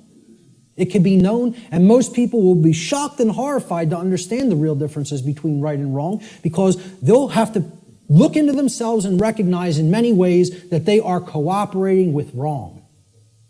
And that they don't really truly know the difference between right and wrong. When you tell people this, I'm telling you, I told this to somebody in a bar once, which was a big mistake of even trying to bring up this discussion in that environment. But occasionally I even, make asinine mistakes like that and think I'm going to be talking to even a semi-conscious being when you're talking to a block. Okay? So I said, you understand what actual morality is true common sense. We're going to look at that term, common sense, and explore what it really means.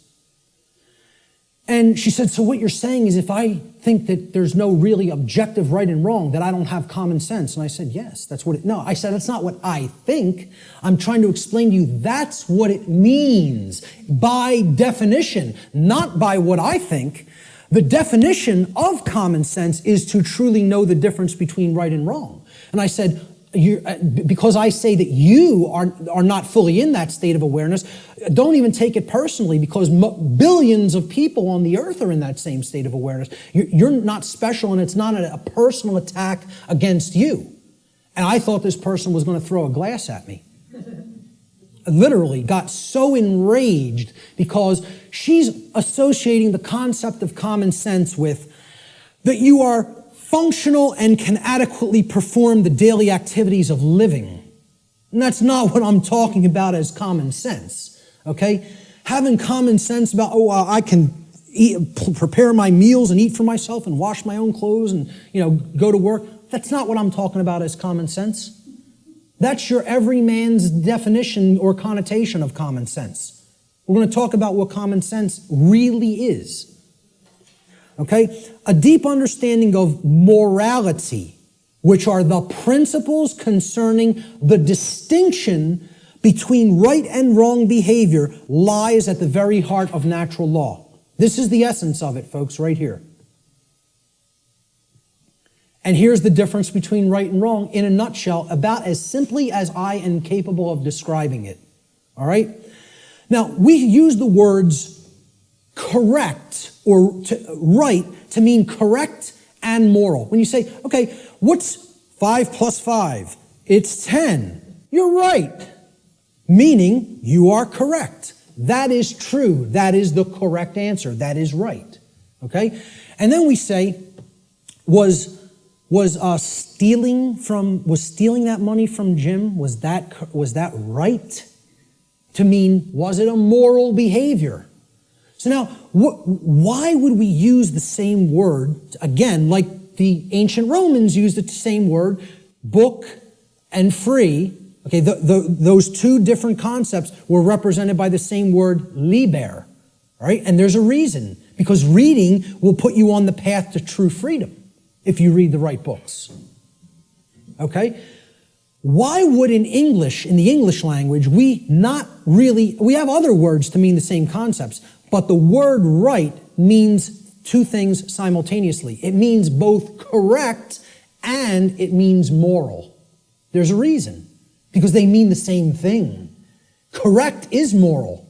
Correct meaning that it is in alignment with that which is true, means literally by definition, if it is true, then it is moral. The more you are following something that is false, that is not based in truth, the more you are going down the path of immorality, of wrongdoing. So we have to come to know what is true regarding right and wrong if we are going to be able to correctly, with wisdom, choose between these two modalities of behavior. So, right, again, it means both correct which is based in truth, and moral, which means that the action, if taken, if acted upon, is in harmony with natural law. Actions based in it do not result in harm to other sentient beings. That's the definition of right. Now look at how simple that definition is. And think about it for a moment. We're talking about what is a right.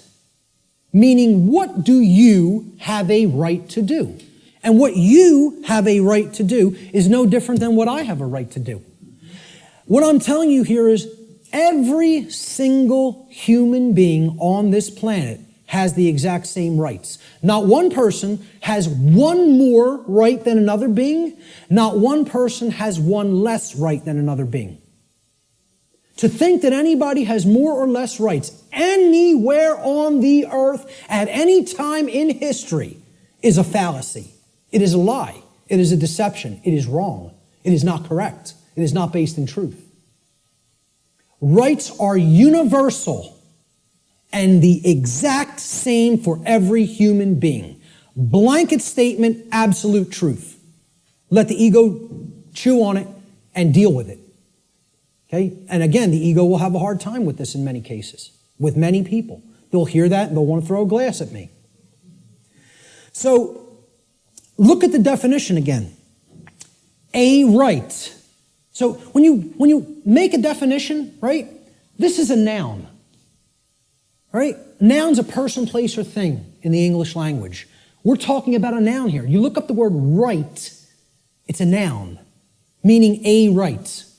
A right that we have to enact, to take, is an action. You have to start a definition with the same type of word. You're defining a noun, you got to give it a noun to start the definition. A right is an action. Most people will never even be able to tell you that. Just say, can you define what a right is to me? They will not give you this noun. A right is an action. So is a wrong an action. A right is an action that if you take it, it does not cause harm to other sentient beings. That's the simple and easiest definition that anybody can give for what a right is. And I guarantee you, you go and engage as many people as you want on the street. I have not asked this question and had anybody ever raise their hand or even contact me later and say, you go up to somebody on the street and ask them if they can define what a right is. Nobody can give you the correct definition for what a right is. Now, if you don't know what the definition of a right is, you certainly don't know whether you're choosing accurately between a right and a wrong, between right and wrong behavior. You can't. It's not possible. So many people believe that they're allowed and they can do actions with no consequence that actually aren't in alignment with natural law because the taking of those actions do result in harm. And they don't really even understand that. So let's look at what a wrong is. And we're going to deeply look into what a wrong is. We're going to focus on what wrongs are. Because in reality, to even start this, right, what have we based this definition on? Actions based in it do not result in harm, right? That's the negative of another definition. Well, it's the negative of this definition. So you can only actually define a right by knowing what a wrong is. A right technically cannot be defined outside of the negative. A right can only be defined apophatically, meaning understanding what a wrong is and then stating that it is anything that falls outside of the parameters of wrongdoing. Okay, and we're going to get to what those parameters are. All right? So, I'm sorry, I want to focus on wrong for a moment. Okay? Wrong, again, we say this, what's 5 plus 5? 9. Wrong, it's not true. Incorrect. Incorrect answer. It's not based in truth. We use the term wrong to mean both incorrect and immoral. Well, that was wrong what you did to that person by hitting him for no reason. You didn't have the right to do that. Immoral means in opposition to natural law. Because actions that are based in it result in harm to other sentient beings. That's the simple definition of a wrong. Now we can go deeper into the definition of what a wrong is and look at different types of wrongs, which is what I'm going to do in a moment.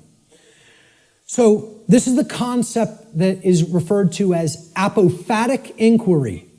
Very, very critical to understand concept. And you have to apply this concept. What this essentially is it's a filtration process. This is the process of the middle process in the trivium. Okay? It's weeding through the inconsistencies and saying, well, is this inconsistent? Is this inconsistent? Is that not true? And you're setting those behaviors aside and you're saying, here's the behaviors that are wrong.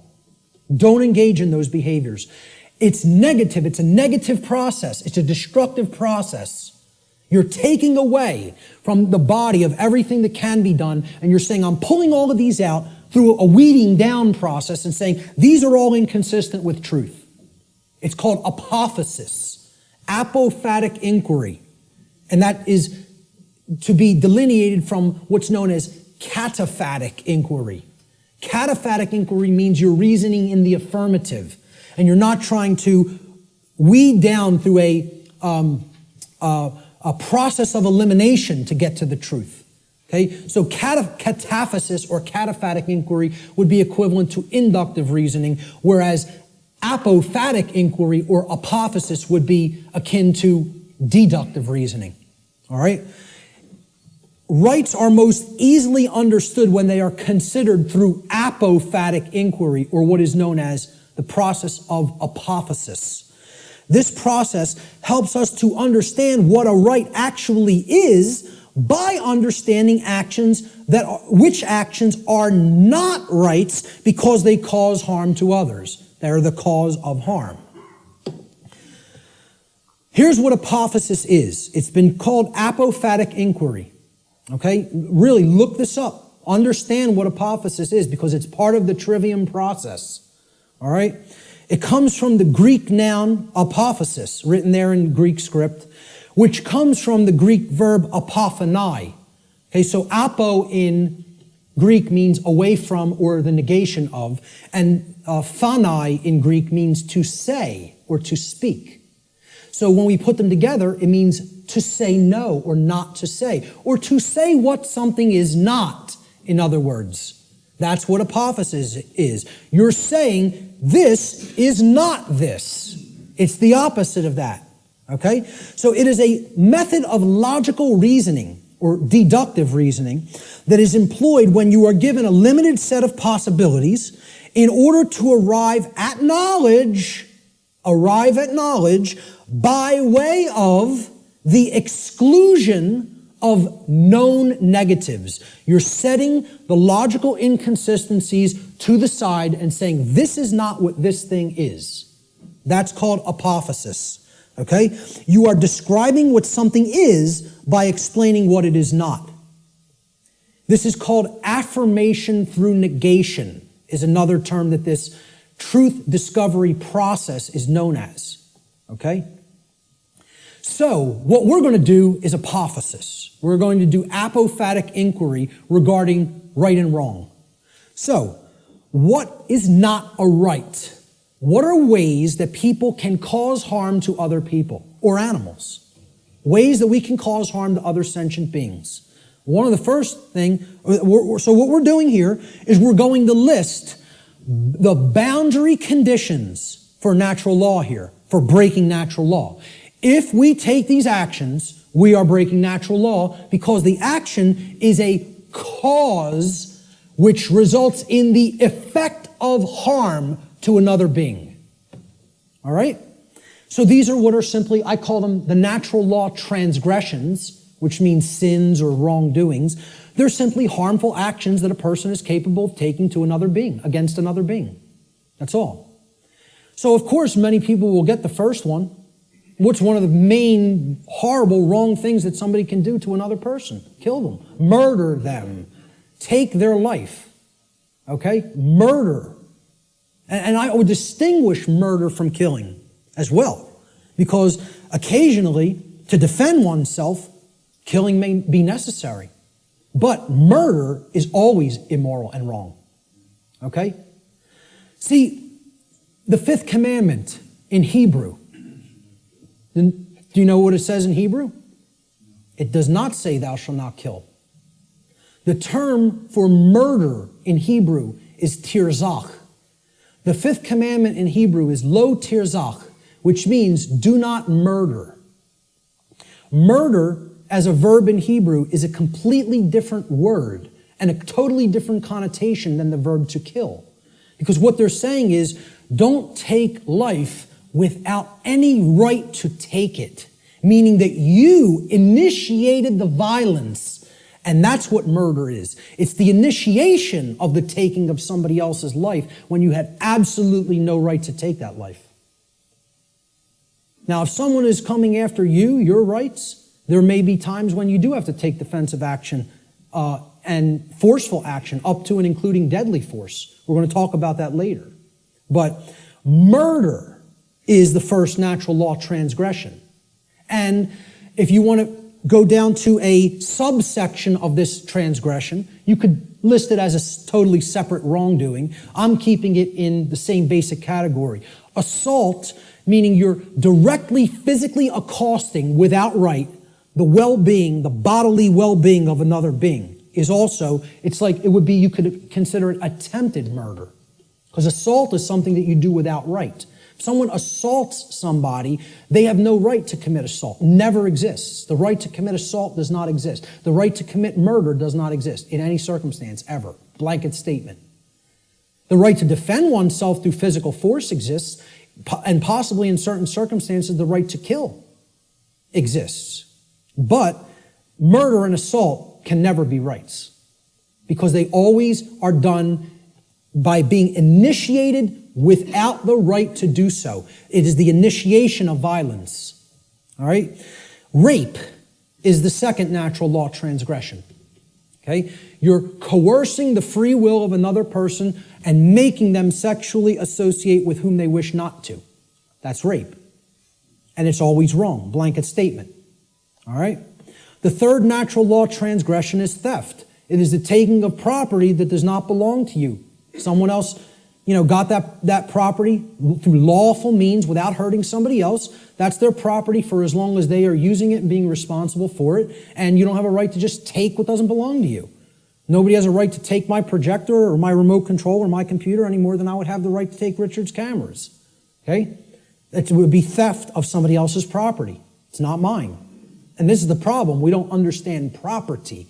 As we're going to get to, all rights are property rights. We'll get to that in a moment.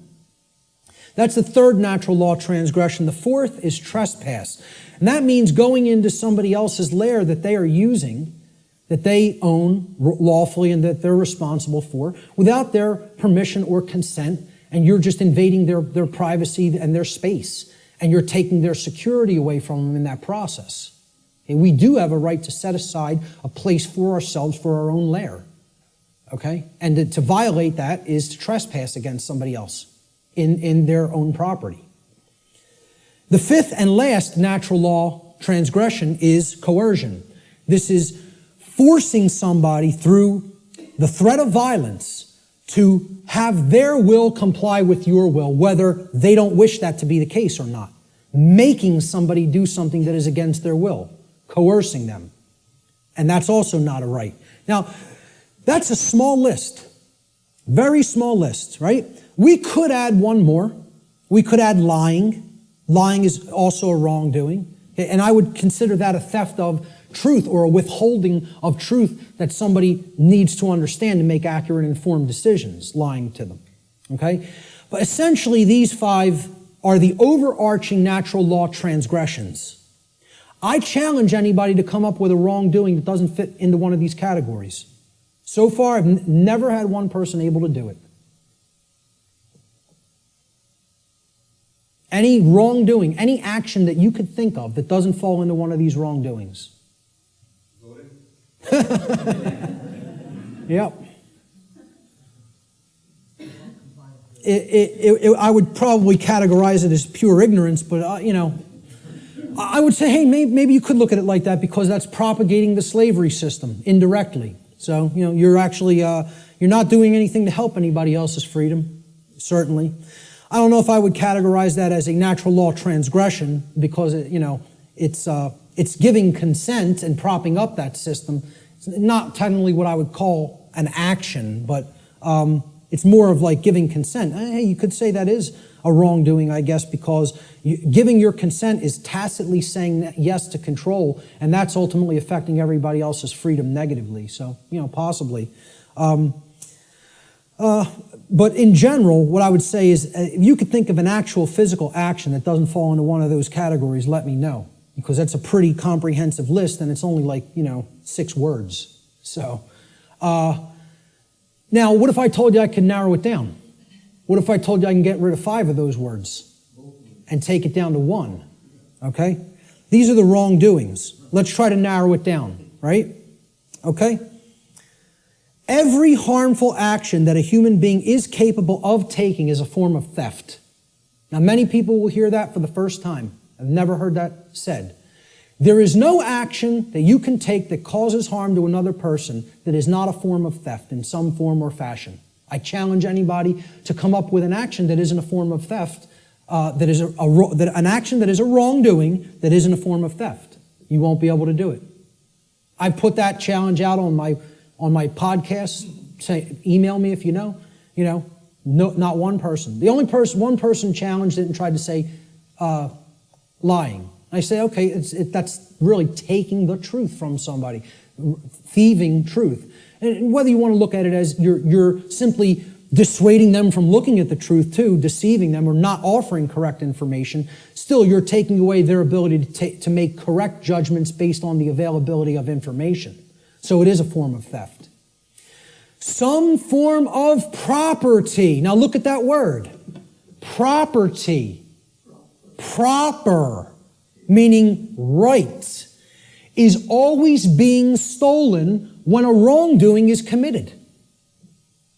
All rights are property rights. All wrongs are theft of property. Once again, I challenge anybody. It's an open challenge. If you can find me a right that is not a property right, or a wrong that is not the theft of some form of property, please do it. Please let me know. Okay? Life is a form of property. So taking life you had no right to take, murder, is stealing property that wasn't your own, because that was that person's life, possessive. They own it. And I didn't have a right to just go and take it for no reason. Rights are a form of property, meaning actions that you may do because they are in harmony with natural law and do not cause harm to others. I don't have a right to stop you from taking. If you're not harming somebody else, nobody has a right to stop you from taking an action. You may perform any action which does not directly result in harm to somebody else. Okay? Rights are a form of property. Freedom is a form of property. Somebody doesn't have a right to take somebody else's freedom and hold them against their will just because they don't like what they're doing. They have a distaste for what they're doing. Or they want them to comply with their behavior, with their commands. Okay? They want them to make their behavior comply with commands that they're being given. So, if you really break it down, let's look at the wrongdoings once again. Murder. Is that not the taking of somebody else's life? Assault is the taking of their right to remain unharmed in their person. You're taking their health if you assault them, right? Their homeostasis in their body is being put under assault. And that's robbery. That's somebody taking something that isn't theirs to take. Rape. You're taking somebody else's free will to sexually associate with whom they choose to sexually associate. And therefore that's a property theft, because that's their property, their free will. Theft itself says it right there. You're taking physical possessions that aren't yours to take from somebody else. Stealing. Trespass. You are taking someone's security in their own lair, as we talked about, which you don't have a right to take. That's also their property. Coercion. What are you taking? Somebody else's free will, which isn't yours to take. That's a gift from the Creator, which belongs to each individual. And if somebody's coercing somebody by telling them, you must do this because I said so, and if you don't do this, I will come and do some form of harm to you, that's not a right. That's a wrongdoing, coercion. And it's a form of theft. Exactly. Sure. You must buy this. Imagine this. Great. We're going to take 5 more minutes and then we're going to take an hour and 15-minute break. So all of these things are forms of wrongdoing, and they're all ultimately one wrongdoing in different forms. They are all theft, every one of them. There is only one wrongdoing. There's only one way anybody can wrong anybody else. Stealing. That's it. Every form of wrongdoing is a form of theft against another being and their property. A living being or their property must have been harmed in order for a violation of natural law or wrongdoing to have taken place. Any action which does not cause such harm is a right. There's the apophatic definition of a right. Through understanding what a wrongdoing is. And I'm telling you, billions of people, not millions, not hundreds of millions, billions of people on this planet do not know this. Could not tell you this. Because this is it. This is it, folks, right here. This is the crux of natural law. What is a right? What is a wrong? And I couldn't sleep last night. After we got home, I never have problems sleeping. Ever. Ever. I'm just going to tell you this before we break. I was laying in bed last night before I went to sleep for the night. Could not sleep because all I was thinking of is how preposterous. I told this to some people at lunch. I'm just sitting there thinking about how preposterous and ridiculous it is for me to even ever have to utter any of this. The fact that this is not 100% pure common sense knowledge on the earth is so abominably preposterous to me that all I was sitting there thinking is, how could I be going out and explaining this to people? This is what I must do?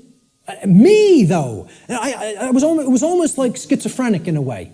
Because I was just thinking, I was waking up and then falling back to sleep and waking up thinking, where am I? Why am I here? And I'm the person who's coming out and doing this. And it's just so absurd and ridiculous to me. Some punk from South Philadelphia taking in the knowledge of the mystery traditions and teaching them to people. Me. It's the most ridiculous thing. I can't even imagine it, you know? I still can't. I can't imagine that it's necessary, you know? That's the position that our society is in. It's so profoundly sad that I can't believe it. And unless we deeply start to understand this and propagate this knowledge to other people, things are going to get worse and worse and worse and worse. And there's no reason for it. There's no reason to go down that path.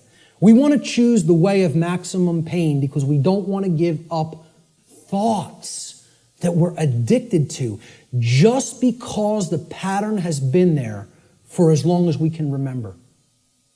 We would rather go down the path to the grave and the abyss rather than admit we were wrong and just say, I need to give up this negative way of thinking. You know? I'm going to leave it right there and just say the bottom line to what this section comes down to is if someone hasn't been harmed, no wrongdoing has been committed. No victim, no crime, in other words. Many people insist, there doesn't have to be a victim for there to be a crime committed. You know how many people are rotting away in a jail cell right now as we speak who have never harmed another living being?